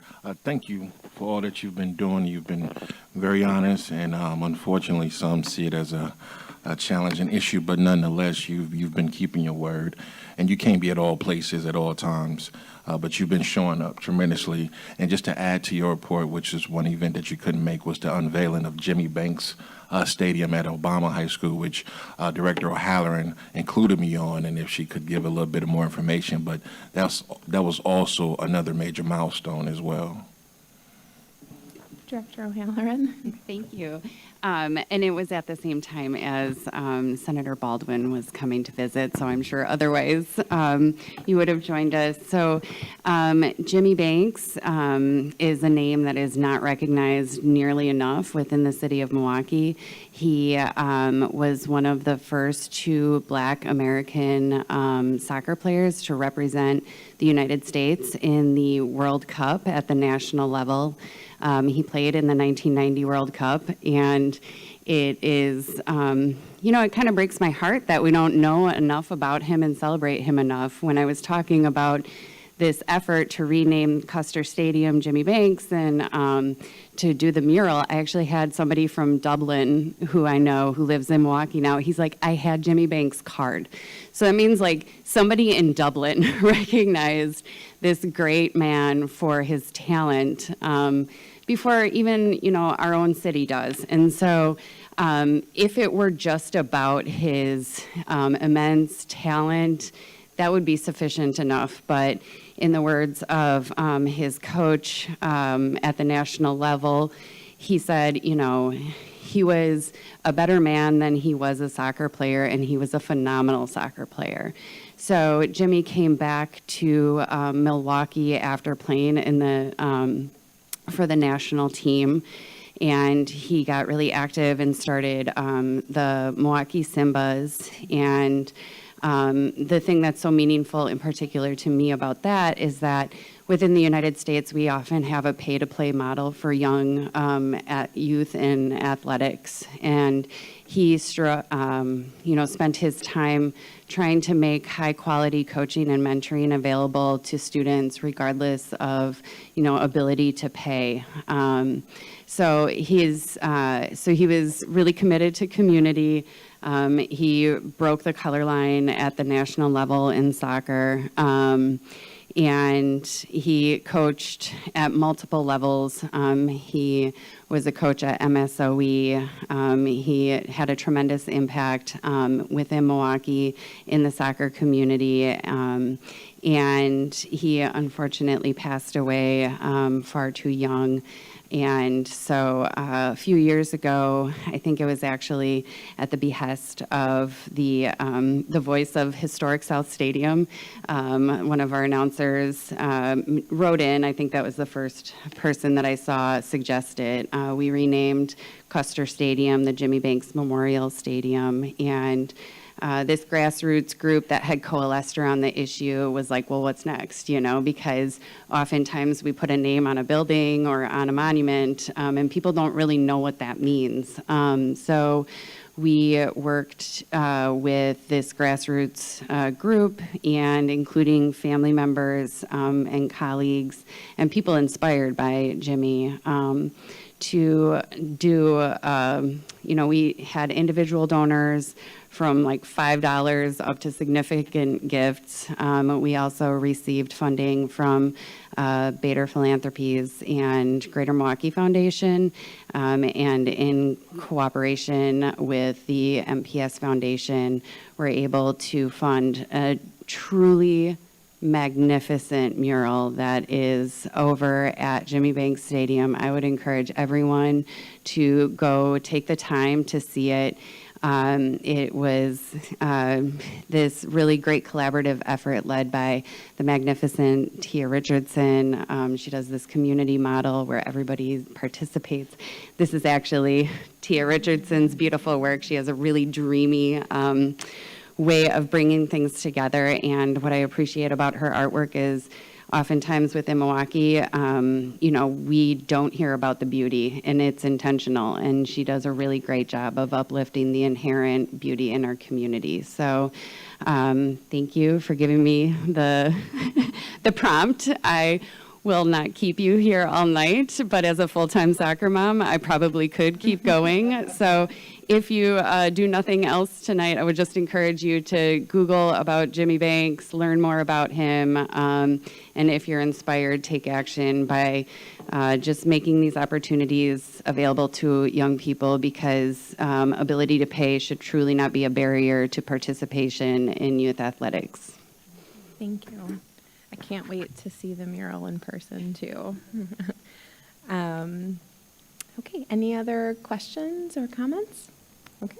With that, Madam Secretary, are there any reports or communications from the Board Clerk, Chief Officer, Office of Board Governance? Madam President, there are 4 communications from the Office of Board Governance. The first communication is action on a request to retire to closed session to confer with legal counsel with respect to pending or probable litigation matters. This item was noticed for possible closed session. The chair will now accept a motion to retire to closed session to confer with legal counsel pursuant to Wisconsin Statute 19.85, Parent 1, Parent G. Does any member so move? I think I know what you're going to ask, and we are going to take this one now, and then we'll do the rest later at the end of the meeting. I tried, y'all. Yeah. We don't normally do them early, but we need to do this one. Okay. Due to a time constraint. So moved. Okay. And then second from Director Herndon. Yes. All right, on Director Ferguson's motion to retire to closed session pursuant to Wisconsin Statutes 19.85, Parent 1, Parent G. Director Ferguson. Aye.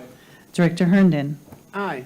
Director Jackson. Aye. Director O'Halloran. Aye. Director Reza. Aye. Director Seamson. Aye. Director Vanoy. Aye. And President Zomber. Aye. That's 8 ayes, the motion passes. The board will now retire to closed session. The board will return to open session to take action on matters discussed in closed session or to continue with the remainder of the agenda.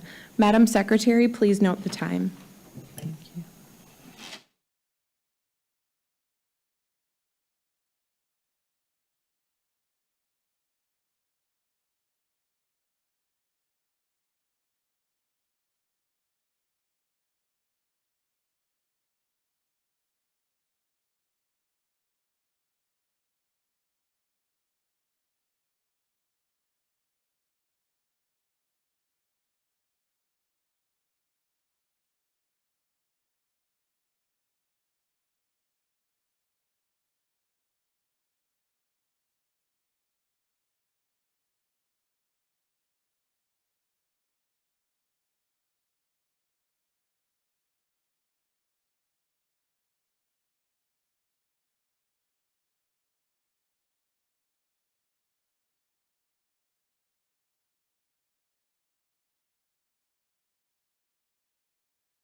Okay.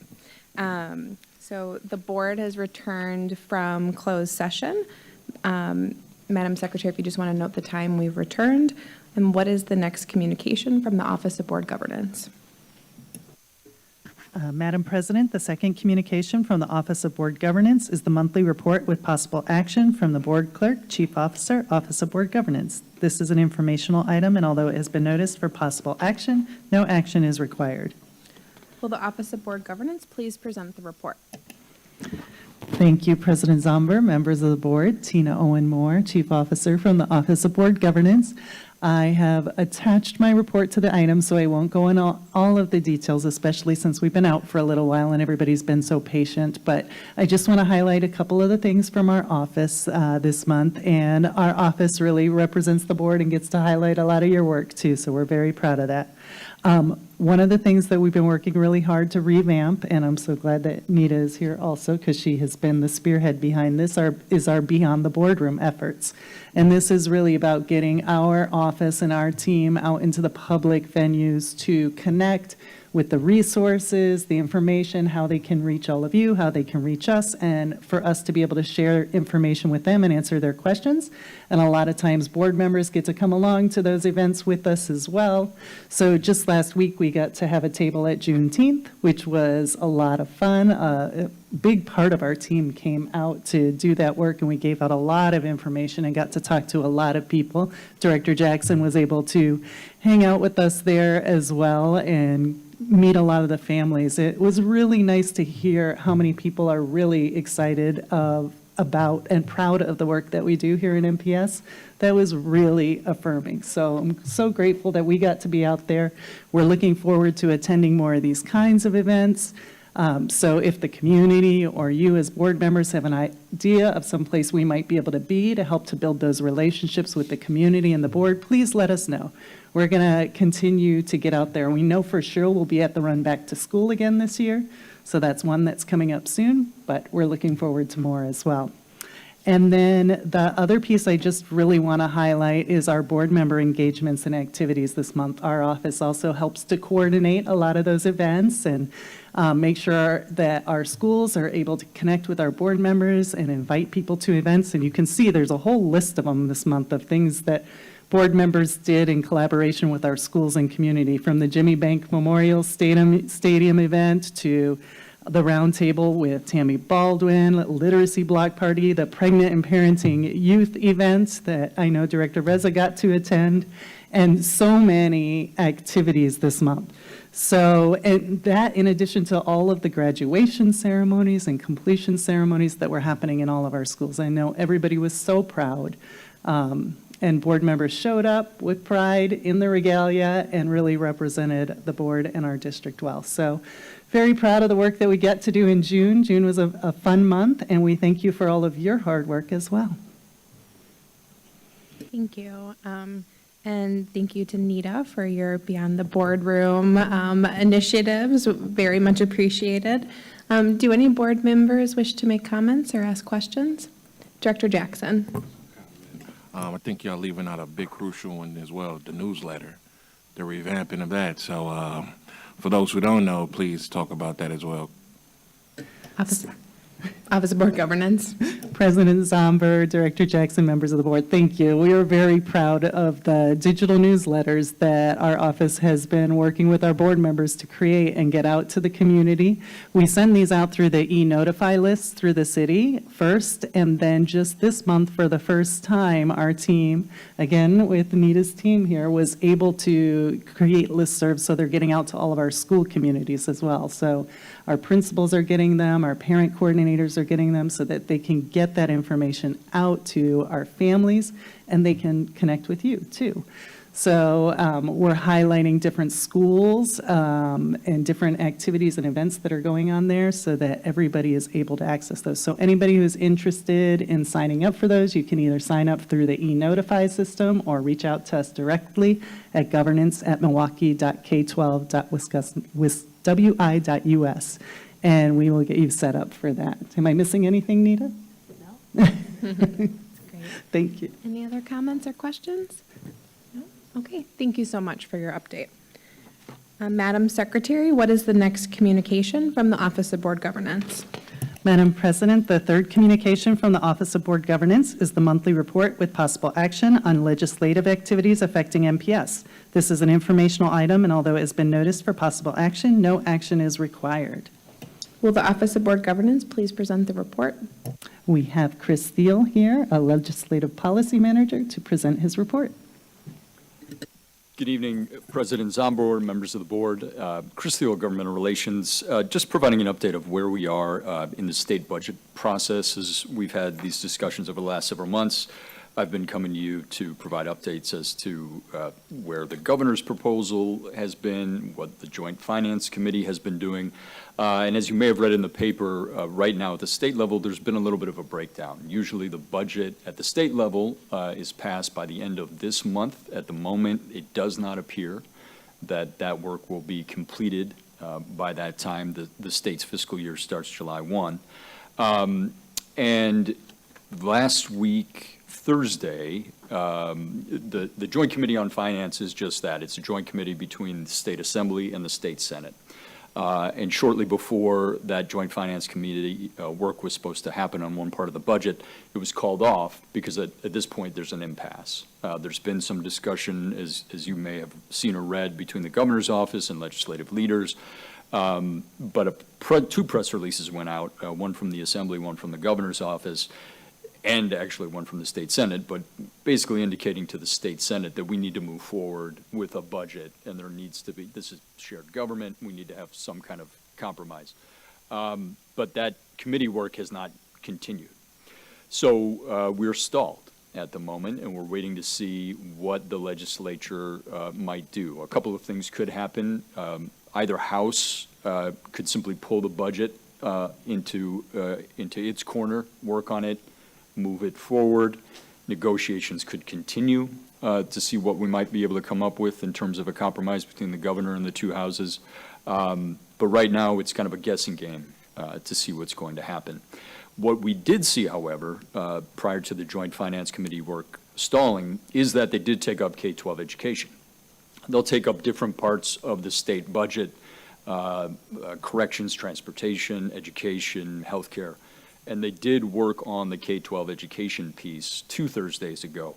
And what we saw with that vote from the Joint Finance Committee is something we have not seen in over 50 years, if ever, in the state of Wisconsin. Because there were only 2 moments in that period of time where we saw an actual decline in state aid for schools. The Great Recession, when we had that kind of economic catastrophe and around the world and around the country, rather around the country.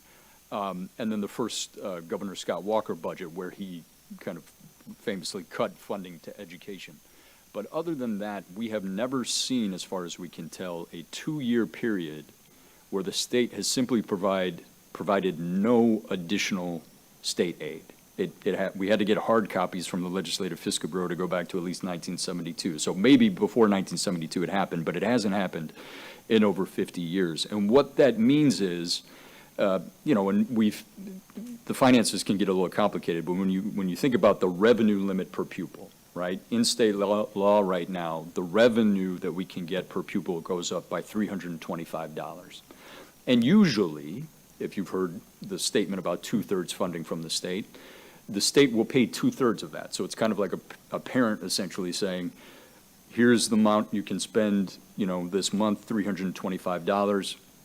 We will provide from the state $200, but you as school districts, this is everywhere, you will have to go levy for the additional $125. But the state puts aid in there, and then the additional amount comes from the local levy.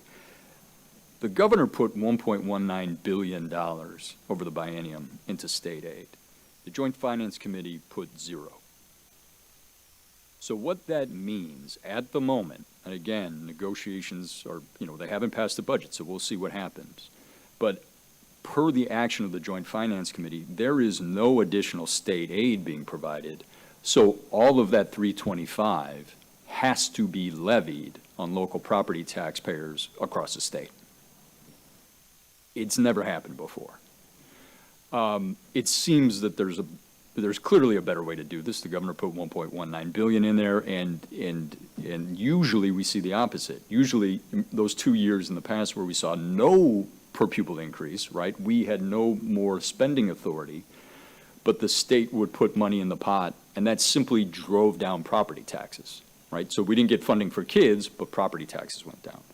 Right now, the opposite is happening with what Joint Finance voted on so far. I think somewhere close to 70% of the allowable spending would come from the local property tax. That's going to be over $700 million statewide. We're going to get a first glance at this if we don't see anything else happen on July 1. The state does an initial July 1 aid estimate. So that gives us a sense of how much state aid we have, and it plays out across 421 districts. But clearly, we would expect, and normal practice is, that the state puts more state aid there, and we hope that happens. One of the other things that we've talked about during these conversations is the school levy tax credit, which is exactly that. It's a tax credit. The governor in the past has called it a shell game.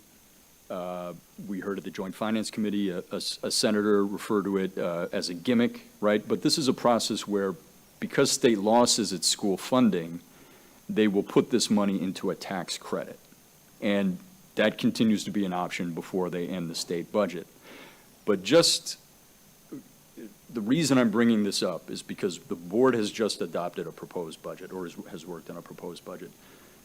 All school boards do their final budget in October. On October 15th, you are informed what your state aid amount is, your final state aid amount is. You set your school levy. And in fact, right now, the levy that MPS puts out, people believe that that's how much they're paying in property taxes for MPS. That's not so, because it's actually $72 million less than that number, because the board completes its work at the end of October, and it's not until November 20th, 3.5 weeks later, that the school levy tax credit amount comes in. So at the state level, it's one conversation. We're going to put this in, it's going to have an impact on property taxes, and maybe if you're a state legislator, you put in the levy credit if you're just focused on taxes. The problem potentially is, if they don't put any money into state aid, school boards are going to be raising levies because there's no money in that state aid pot.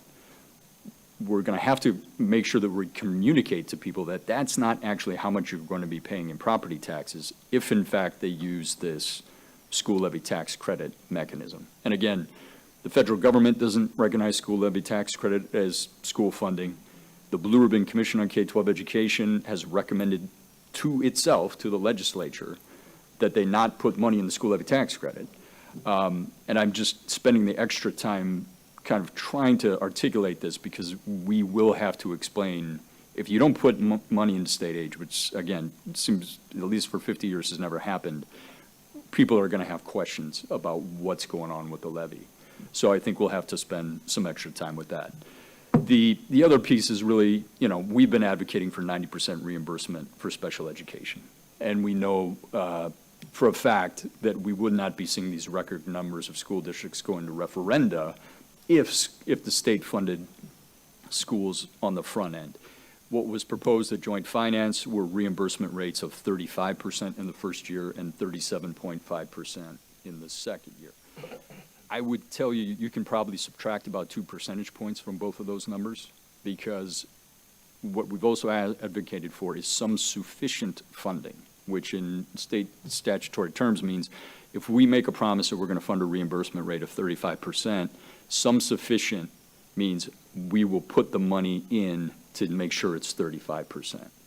Some certain has come to mean you're pretty certain that you're not going to see 35%, because they will put an estimated amount in. This year, for example, we're supposed to be at a 33% reimbursement rate. It's sitting at 30.6% today. So the hope is that we'll continue to work.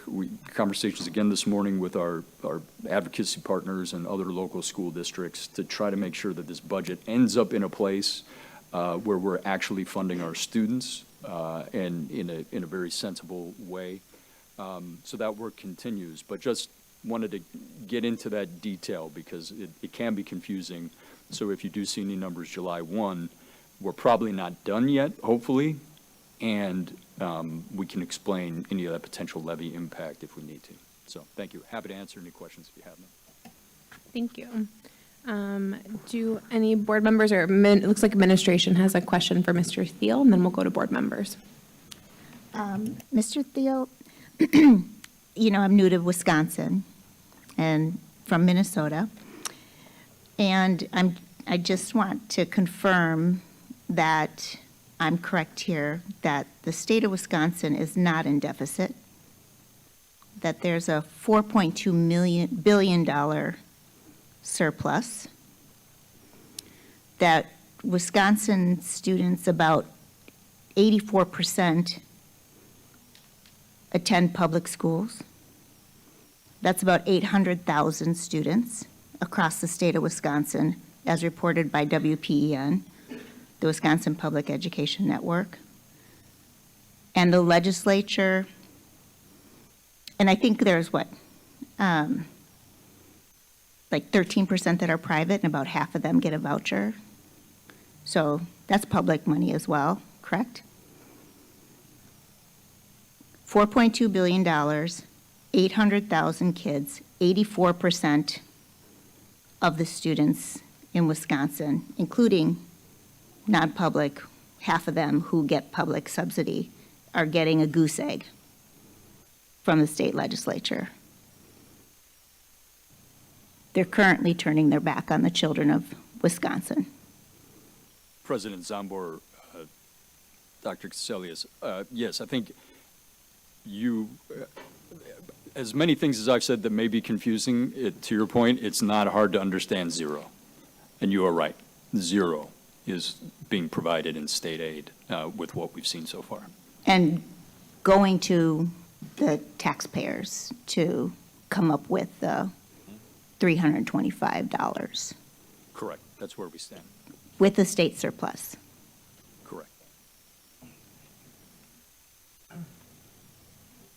Any follow-up? Nope. Okay. 0.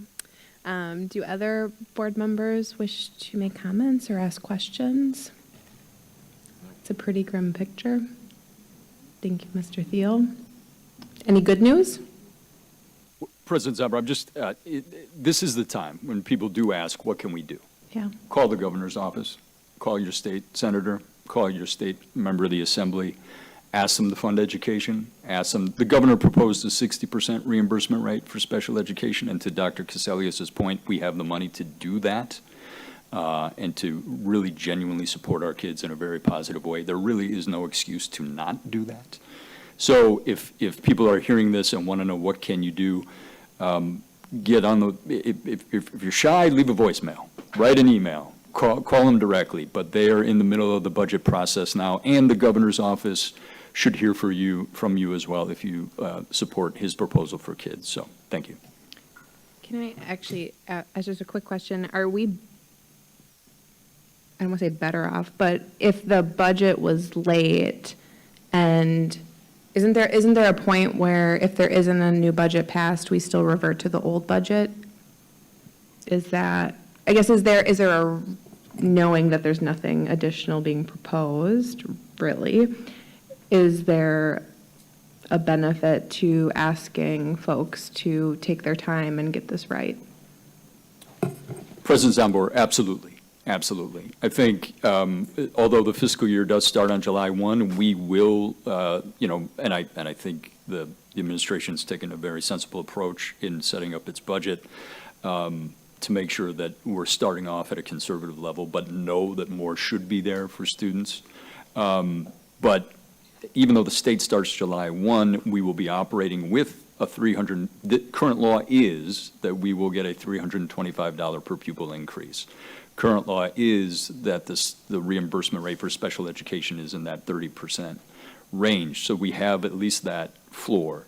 And I think, hopefully conversations can be had and they can come up with a budget that makes sense for the students of Wisconsin. But even if this lasts several months from now, they do still have time to put state aid and special education funding into the budget, even if we got as late as the first week of October or so, before we would take action. So the DPI does have the capacity, and I'm very hopeful things do not drag on that long. But if they did, I think they could still, and the reason I'm bringing that up is sometimes people say, oh, we have to put the money over here because it's too late to put it in the right places. We have a lot of time to get this right between now and whenever they finish, and hopefully conversations can move forward and we can see something positive for students. Administration? President Zambor and Mr. Theo, I think also calling upon our public to really advocate for our students with disabilities. With a $4.2 billion surplus, I think that adding 60% reimbursement for our students with disabilities would be about $1 billion. Is that correct? Statewide. Statewide, Moving right. it, yeah, correct. Yeah, I'm not talking about just Correct, Milwaukee, just- because I yes. care about all the children Yes, of yes. Wisconsin. And that would be about $1 billion. They'd still have $3.2 billion budget surplus to hold over if they wanted for other matters. But they could just invest in our students who are most vulnerable, who have disabilities. And I think that that impacts every family within, you know somebody or within your own family, and we should do right by our students with disabilities for sure. Director O'Halloran? Okay, so this is kind of a personal, this has been my perpetual soapbox. So it wouldn't actually just benefit families with students who have disabilities because we provide those services whether they're funded or not, because they are mandated benefits. They're unfunded mandated benefits, but we will provide those services. Actually, by adequately providing for those services, it would put resources into every classroom because we pull from general funds when we don't get the funding from the state. And to be clear, this is not like an audacious request. This came out of the 2019 Blue Ribbon Panel or Blue Ribbon Commission on Education. This was a recommendation from a Republican-chaired committee. They took input from stakeholders across the state in red and blue districts, and they produced a report with this recommendation. So this is not like some pipe dream of like the leftist liberals and only Milwaukee is asking for this. Every district in this state would benefit if Madison would take action on their own recommendations from 2019. So I just want to be clear. And for the listening audience, what is the special education reimbursement rate for private schools? Can we? Mr. Thiel? Do you know the rate off the top of your head?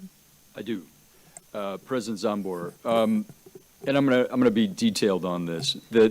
Technically, the reimbursement rate, if you're in the special needs scholarship program in a private school, you get reimbursed 100% of your costs up to about $23,000, and then 90% reimbursement after that. So, in order to simplify that, you may have often heard 90%, but mathematically, the reimbursement rate for private schools is always above 90%. Thank you. Are there any other comments or questions? Okay, thank you, Mr. Thiel. Madam Secretary, what is the next communication from the Office of Board Governance? Madam President, the fourth communication is action on a resolution and participation agreement with the Southeastern Wisconsin Schools Alliance, SWSA. The recommendation is that the board adopt the resolution included in the attachment to this item and authorize the board's president and the board clerk to sign and to submit the attached participation agreement along with the $3,700 membership fee to the Southeastern Wisconsin Schools Alliance. Will the Office of Board Governance please present the item? Madam President, this is our annual participation in SWSA, which does a lot of the legislative work as a collective with board members and superintendents and our legislative manager participates in that as well. And so we just ask that you reaffirm this commitment to the SWSA, and I'm here to answer any questions you might have. Okay. Are there any questions from board members? Director O'Halloran? I move approval of the recommendation of the Office of Board Governance. We have a second. Director Jackson? I second. Okay. If there's no further discussion, the secretary will please call the roll. On Director O'Halloran's motion to adopt the resolution included in the attachment to this item and to authorize the board's president and the board clerk to sign and to submit the attached participation agreement along with a $3,700 membership fee to the Southeastern Wisconsin Schools Alliance, Director Ferguson. Aye. Director Herndon. Aye. Director Jackson. Aye. Director O'Halloran. Aye. Director Reza. Aye. Director Seamson. Aye. Director Vanoy. Aye. And President Zomber. Aye. That's 8 ayes, the motion passes. Madam Secretary, are there any reports or communications from the Office of Accountability and Efficiency? There is one communication from the Office of Accountability and Efficiency, the monthly report with possible action on activities within the Office of Accountability and Efficiency. This is an informational item, and although it has been noticed for possible action, no action is required. Would the Office of Accountability and Efficiency please present the report? Thank you, Chair Zomber, Matt Chasen, Office of Accountability and Efficiency. Dr. Cassellius had already provided a pretty good update on the progress under the cap, so in the interest of brevity, I'll leave that as is. That report is attached. I'll be your surrogate for some audit updates this evening as the Chief Auditor is away. This month, we had actually held the orientation meeting with our Audit Advisory Committee that was held on June the 17th. We'll have our first committee meeting with that body the week of the July 7th. So that work is moving forward pretty quickly. Additionally, the board saw our FY26 annual plan of audits as well, looking at how the work for the FY25 plan of audits had gone. I'm pleased to report that there were 50 planned projects. We had mapped out basically a 93 completion percentage rate of those projects, and we overachieved this year. We actually got 58 projects done, so that's a completion rate of over 115%. And then you will see at year-end a summary of the fraud, waste, and abuse hotline tips. We have been signaling that we've seen an uptick this year. I think that's a good thing. I think it speaks to the culture of people feeling comfortable raising their concerns. I know that we'll be working as a district on a code of ethics that will maybe help people steer more towards what they should be doing rather than a list of prohibited acts. And that's my update this evening. Happy to take any questions you might have. Thank you. Do board members have any questions or comments? Okay, and I just want to thank Mr. Chasen for all of your work, helping steer the cap. And just want to, I know you've spent a lot of time, late nights doing that work, so I just want to acknowledge and thank you for that, and still having found some time to put together your report for tonight, so thank you. Madam Secretary, what is our next item of business? Madam President, the next item is the reports of the independent hearing officers of the Milwaukee Board of School Directors student expulsions. The chair will entertain a motion to accept, modify, or reject the reports of the independent hearing officers of the dates and times listed in our agenda. So moved. Okay, Director Ferguson, motions. Do we have a second? Director Seamson. Okay, any discussion? No? Will the secretary please call the roll?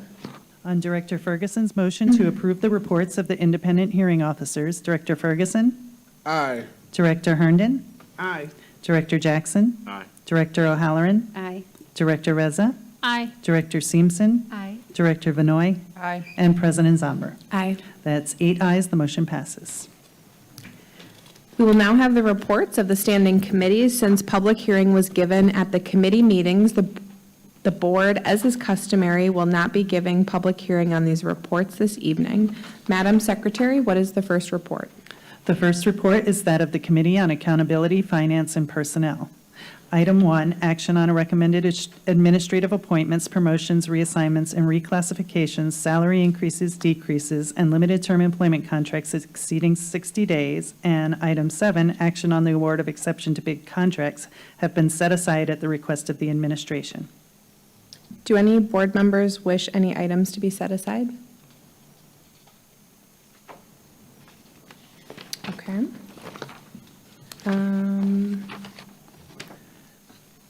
Madam Secretary, next report. The next report is that of the Committee on Legislation, Rules, and Policies. Item 3, action on a request to revise the Audit Advisory Committee Charter has been set aside at the request of the Office of Accountability and Efficiency. Do any board members wish any items to be set aside from LRP? Okay. Madam Secretary, what is the next report? Madam President, the next report is that of the Committee on Parent and Community Engagement. Item 1, action on Resolution 2526R-002 by Director Jackson on the acknowledgement of the contribution of Black students has been set aside at the request of Director Jackson. Do any board members wish any other items to be set aside? Okay. Madam Secretary, the next report. The next report is the report of the Committee on Student Achievement and School Innovation. No items of this report have been set aside. Do board members wish any other item, or I'm sorry, any items to be set aside? Okay. Madam Secretary, next report. The next report is that on the Committee on Strategic Planning and Budget. No items of this report have been set aside. Do board members wish any items to be set aside? Seeing none, may I please have a motion to approve the balance of the committee reports? Director Ferguson. I make a motion to approve the balance of the committee reports. And Director Reza seconds. All right. Will the secretary please call the roll? On Director Ferguson's motion to approve the balance of the committee's reports, Director Ferguson? Aye. Director Herndon? Aye. Director Jackson? Aye. Director O'Halloran? Aye. Director Reza? Aye. Director Seamson? Aye. Director Vanoy? Aye. And President Zomber? Aye. That's 8 ayes, the motion passes. Madam Secretary, what is the first item set aside?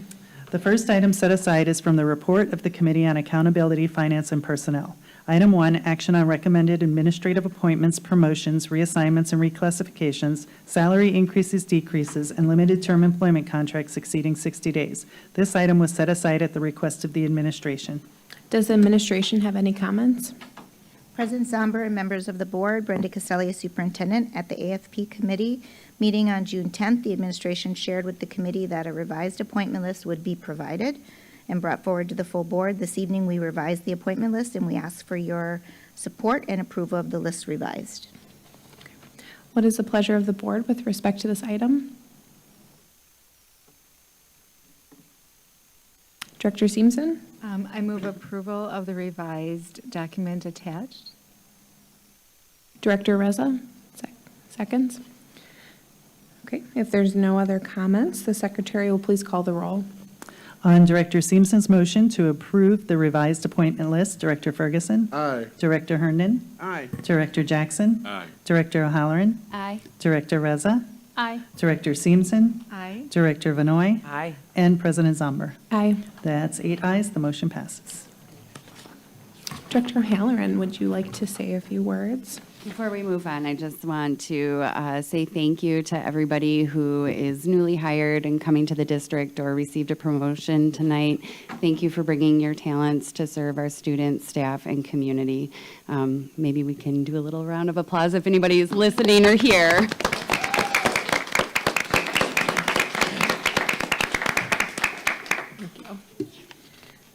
Madam Secretary, what is the next item set aside? The next item set aside is also from the report of the Committee on Accountability, Finance, and Personnel. Item 7, action on the award of exception to bid contracts. This item was set aside at the request of the administration. Your committee recommended approval of the exception to bid contracts as listed in the item. Does the administration have any comments? President Zomber, members, I have Janine Adamczyk here with me if you have any questions. What is the pleasure of the board with respect to this item or questions? Director Jackson? So I move that we approve administration's award to exception to bid contracts. And a second? Director Reza? Seconds. Okay, if there are no other comments, will the secretary please call the roll? On Director Jackson's motion to approve the exception to bid contracts as listed in this, as attached to the item, Director Ferguson? Aye. Director Herndon? Aye. Director Jackson? Aye. Director O'Halloran? Aye. Director Reza? Aye. Director Seamson? Aye. Director Vanoy? Aye. And President Zomber. Aye. That's 8 ayes, the motion passes. Madam Secretary, what is the next item set aside? The next item set aside is from the report of the Committee on Legislation, Rules, and Policies. Item 3, action on a request to revise the Audit Advisory Committee charter. This item was set aside at the request of the Office of Accountability and Efficiency. Your committee recommended approval of the proposed modifications to the charter.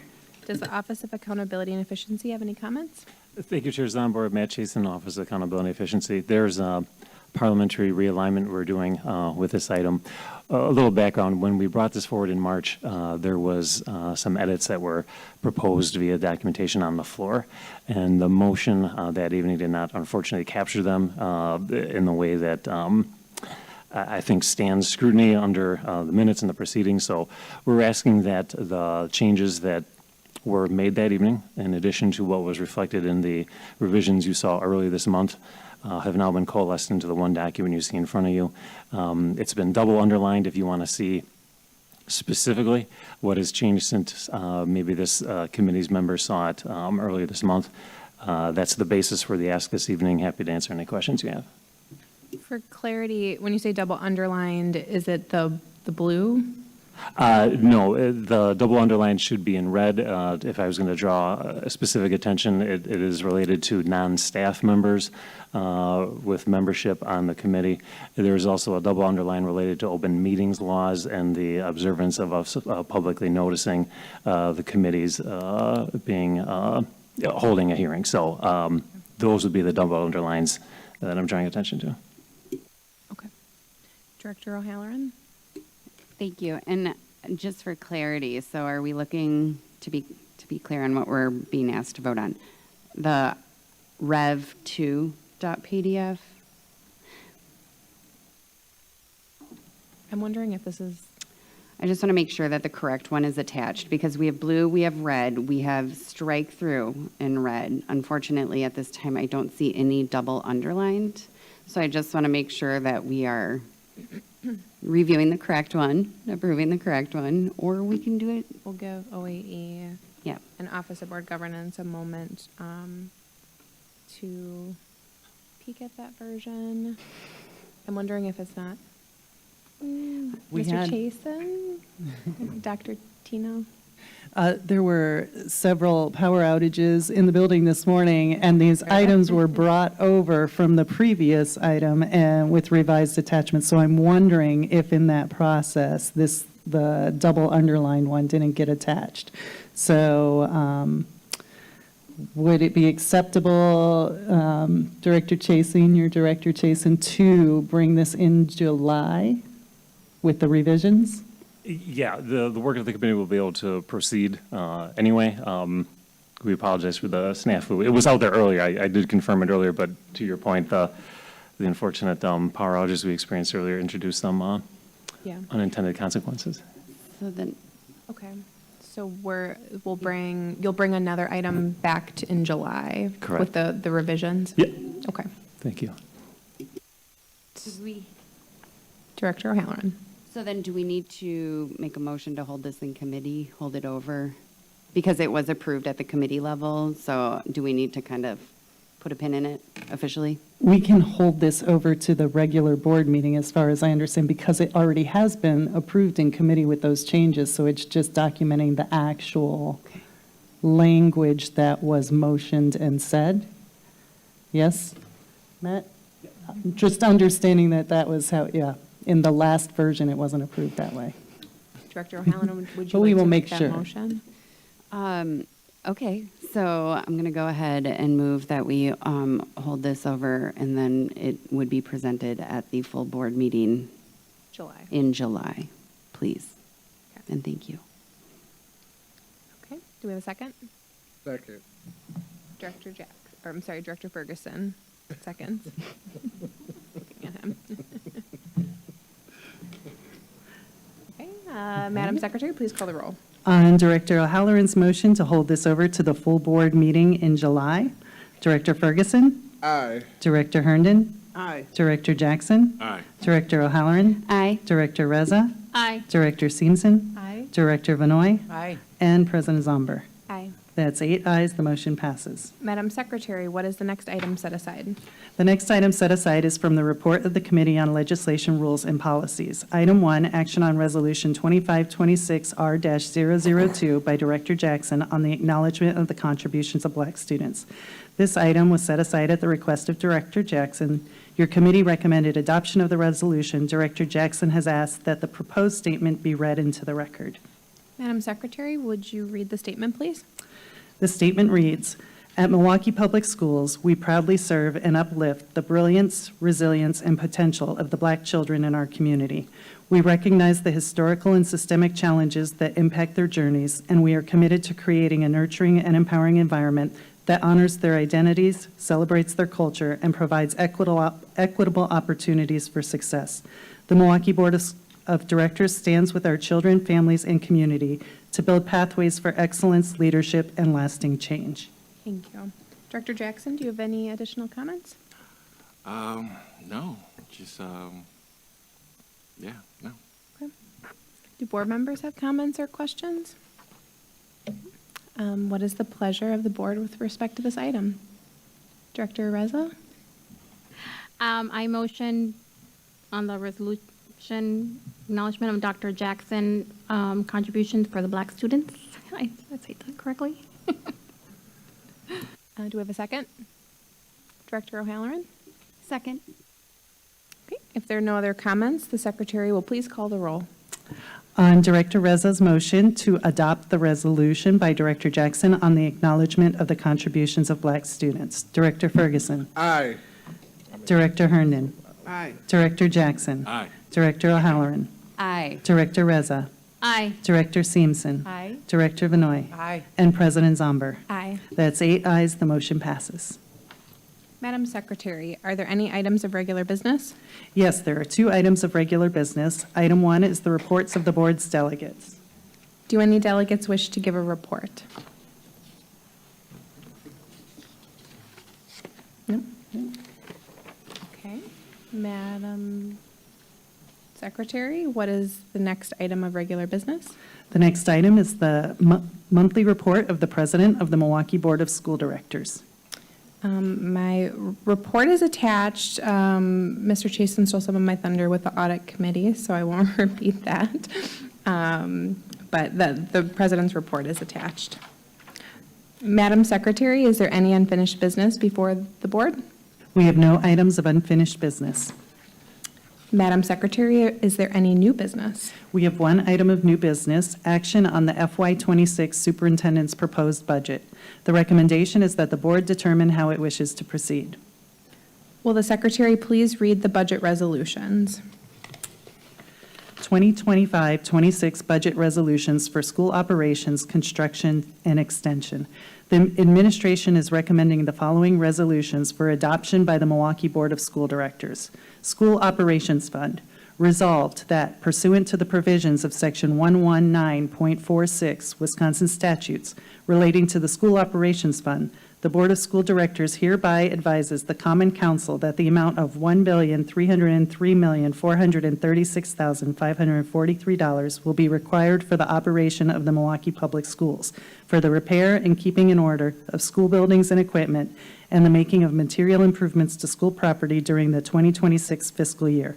In addition, pursuant to action taken by the Board of School Directors at its regular meeting on September 22, 2011, the Board of School Directors is required to advise the Common Council that $1,303,436,543 will be required for the operations of the Milwaukee Public Schools, and that a total amount to be determined thereof is to be raised by a tax levy on all real and personal property in the city of Milwaukee, subject to taxation for Milwaukee Public School purposes in 2026, pursuant to the provisions of Section 65.07, Parent 1, Parent E, Wisconsin statutes. Said amount to be raised by tax levy being in addition of the money to be received from state aids, shared taxes, and from other miscellaneous sources. Construction Fund. Resolved that pursuant to the provisions of Section 119.48 Wisconsin statutes, the Board of School Directors hereby advises the Common Council that the amount of $2,657,049 will be required for the 2026 fiscal year construction fund budget purposes, and that it is to provide in accordance with Section 65.07, Parent 1, Parent F, Wisconsin statutes, amount to be determined by a tax levy on all real and personal property in the city of Milwaukee, subject to taxation for Milwaukee Public School purposes in 2026, said amount to be in addition to the money received from other miscellaneous sources. Extension Fund. Resolved that pursuant to the provisions of Section 119.47 Wisconsin statutes relating to the Extension Fund, the Board of School Directors hereby advises the Common Council that the amount of $39,390,496 will be required for the maintenance of playgrounds, recreation centers, and similar activities during the 2026 fiscal year, and that amount to be determined thereof is to be raised by a tax levy on all real and personal property in the city of Milwaukee, subject to taxation for Milwaukee Public School purposes in 2026, pursuant to the provisions of Section 65.07, Parent 1, Parent G, Wisconsin statutes, said amount being required in addition to other miscellaneous sources. The Chair will accept a motion to approve the FY26 Superintendent's proposed budget, inclusive of the budget resolutions and the proposed budget supplements for school budgets and for offices. Does anyone so move? Director Ferguson. I motion to approve the superintendent's proposed budget. Is there a second? Director Vanoy? Is there any discussion? Okay. Will the secretary please call the roll? On Director Ferguson's motion to approve the FY26 Superintendent's proposed budget, inclusive of the budget resolutions and the proposed budget supplements for school budgets and for offices, Director Ferguson? Aye. Director Herndon? Aye. Director Jackson? No. Director O'Halloran? Aye. Director Reza? Director Seamson? Aye.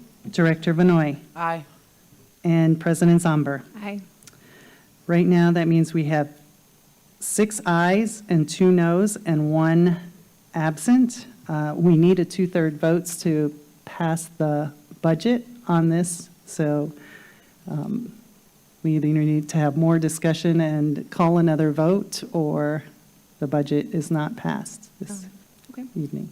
Do board members that didn't support the item wish to make comments, or? Yeah, I'll start. Just once again, as we did with and unfortunately with the referendum, and hearing the lit students talk about the various needs and concerns and the buildings of the schools, unfortunately, the very thing that the board voted on, they're not receiving. So now, again, we're going to the community asking for more money, and it's no knock to you, Dr. Casellas, but this is a huge hit. I mean, people are not making as much money as before, and you know the climate of just income itself is kind of dire right now. But to put that burden again, a huge ask on the community, I don't feel comfortable with it in doing so. I just don't. We missed the mark already with the students, as I explained earlier. So I'm very hesitant on how we spending our money, or better yet, how we asking for more money from the public or those who do support public schools.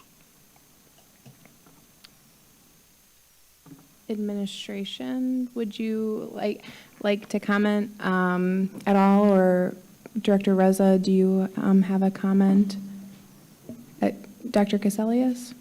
President Zambor, Director Jackson, and Director Reza, and members, I don't know the consequences of not statutorily passing a budget in Wisconsin, but I know that there could be consequences. I also want to just really implore on the members, particularly that have voted no, the commitment that I have to pass a fair budget and to bring back a budget, listening to the lit students as well as our community for October, where we can make adjustments and amendments.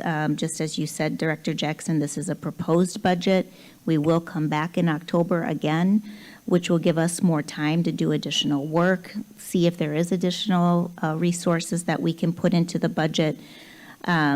We've really taken into account as much listening as we could within the time frame that we had to put this budget together. I share your same reservations. I want an equitable budget.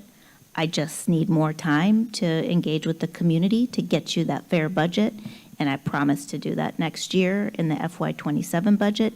And any other additional revenues that come to the district, we will look at how we prioritize those together in October.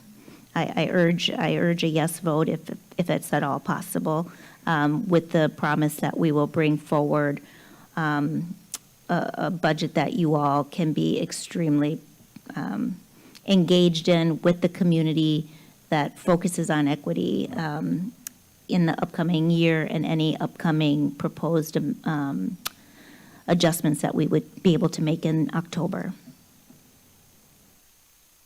Thank you. Do other board members have comments or wish to ask questions or any further discussion?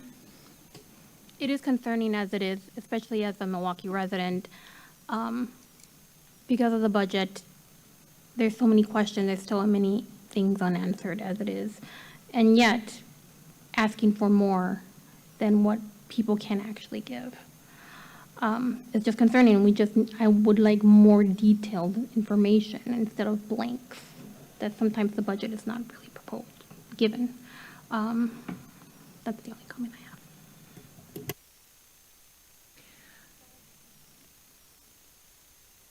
Director O'Halloran?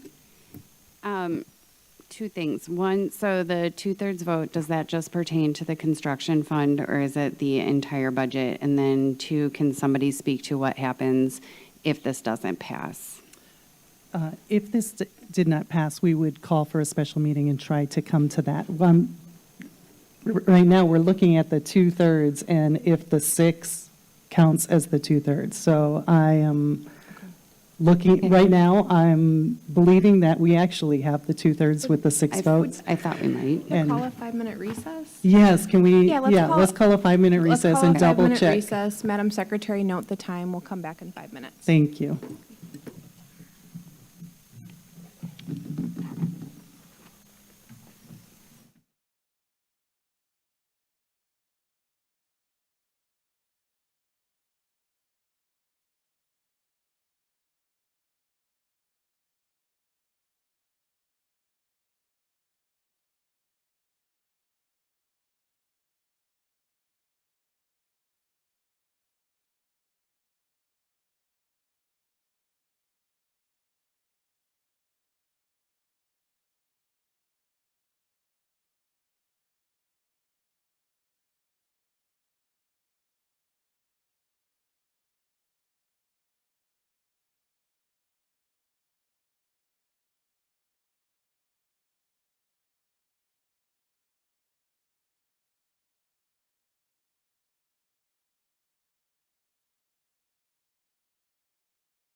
Do board members wish to make comments or continue to ask questions about this item? Director O'Halloran? Can we just clarify then with 6 voting for, is that the 2/3 needed? So it has to be 2/3 of the members present. Okay. And so with that, we would need, we're not there because we have one absent. So this is why, in the looking at it earlier, we noted that we would need, if 6, we wouldn't have enough. So we currently have a motion that's on the floor. We could, the board could reconsider that motion, or Would board members like to reconsider? Okay. Madam Secretary, could you please call the, we need a motion to reconsider? yes. And it needs to be someone who voted yes to reconsider, correct? Yeah. Director Simpson? I make a motion to reconsider this item. Do we have a second? Director Herndon, sorry. Second. Okay. Madam Secretary, please call the roll. On Director Simpson's motion to reconsider to reconsider the approval of the FY26 Superintendent's proposed budget, inclusive of the budget resolutions and the proposed budget supplements for school budgets and for school offices. Director Ferguson. Director Herndon. Aye. Director Jackson. Director O'Halloran. Aye. Director Reza. Aye. Director Simpson. Aye. Director Benoit. Aye. President Zomber. Aye. The motion passes. Congratulations on your first budget, Dr. Caselius. Madam Secretary, are there any resolutions for referral? No, Madam President, we have no resolutions for referral. Okay, Madam Secretary, are there any other items of business on our agenda? Madam President, that was the last item on our agenda. President Zomber? Yes. Before you adjourn? Yes. I just wanted to say to the members, I'm extremely grateful that you gave me the time, one, to extend the budget timeline. I'm extremely grateful to Mr. Sinram for his work and Ms. Saba for their work on the budget. I also want to thank Director Jackson and Director Reza for their affirming vote and their confidence in me and my team to bring back in October the items that have been asked and to listen to the community to present a more equitable budget. And I commit to doing that. Thank you. Okay, Madam Secretary, are there other items of business on our agenda? Madam President, that was the last item on our agenda. There being no further business before the board, this meeting is adjourned.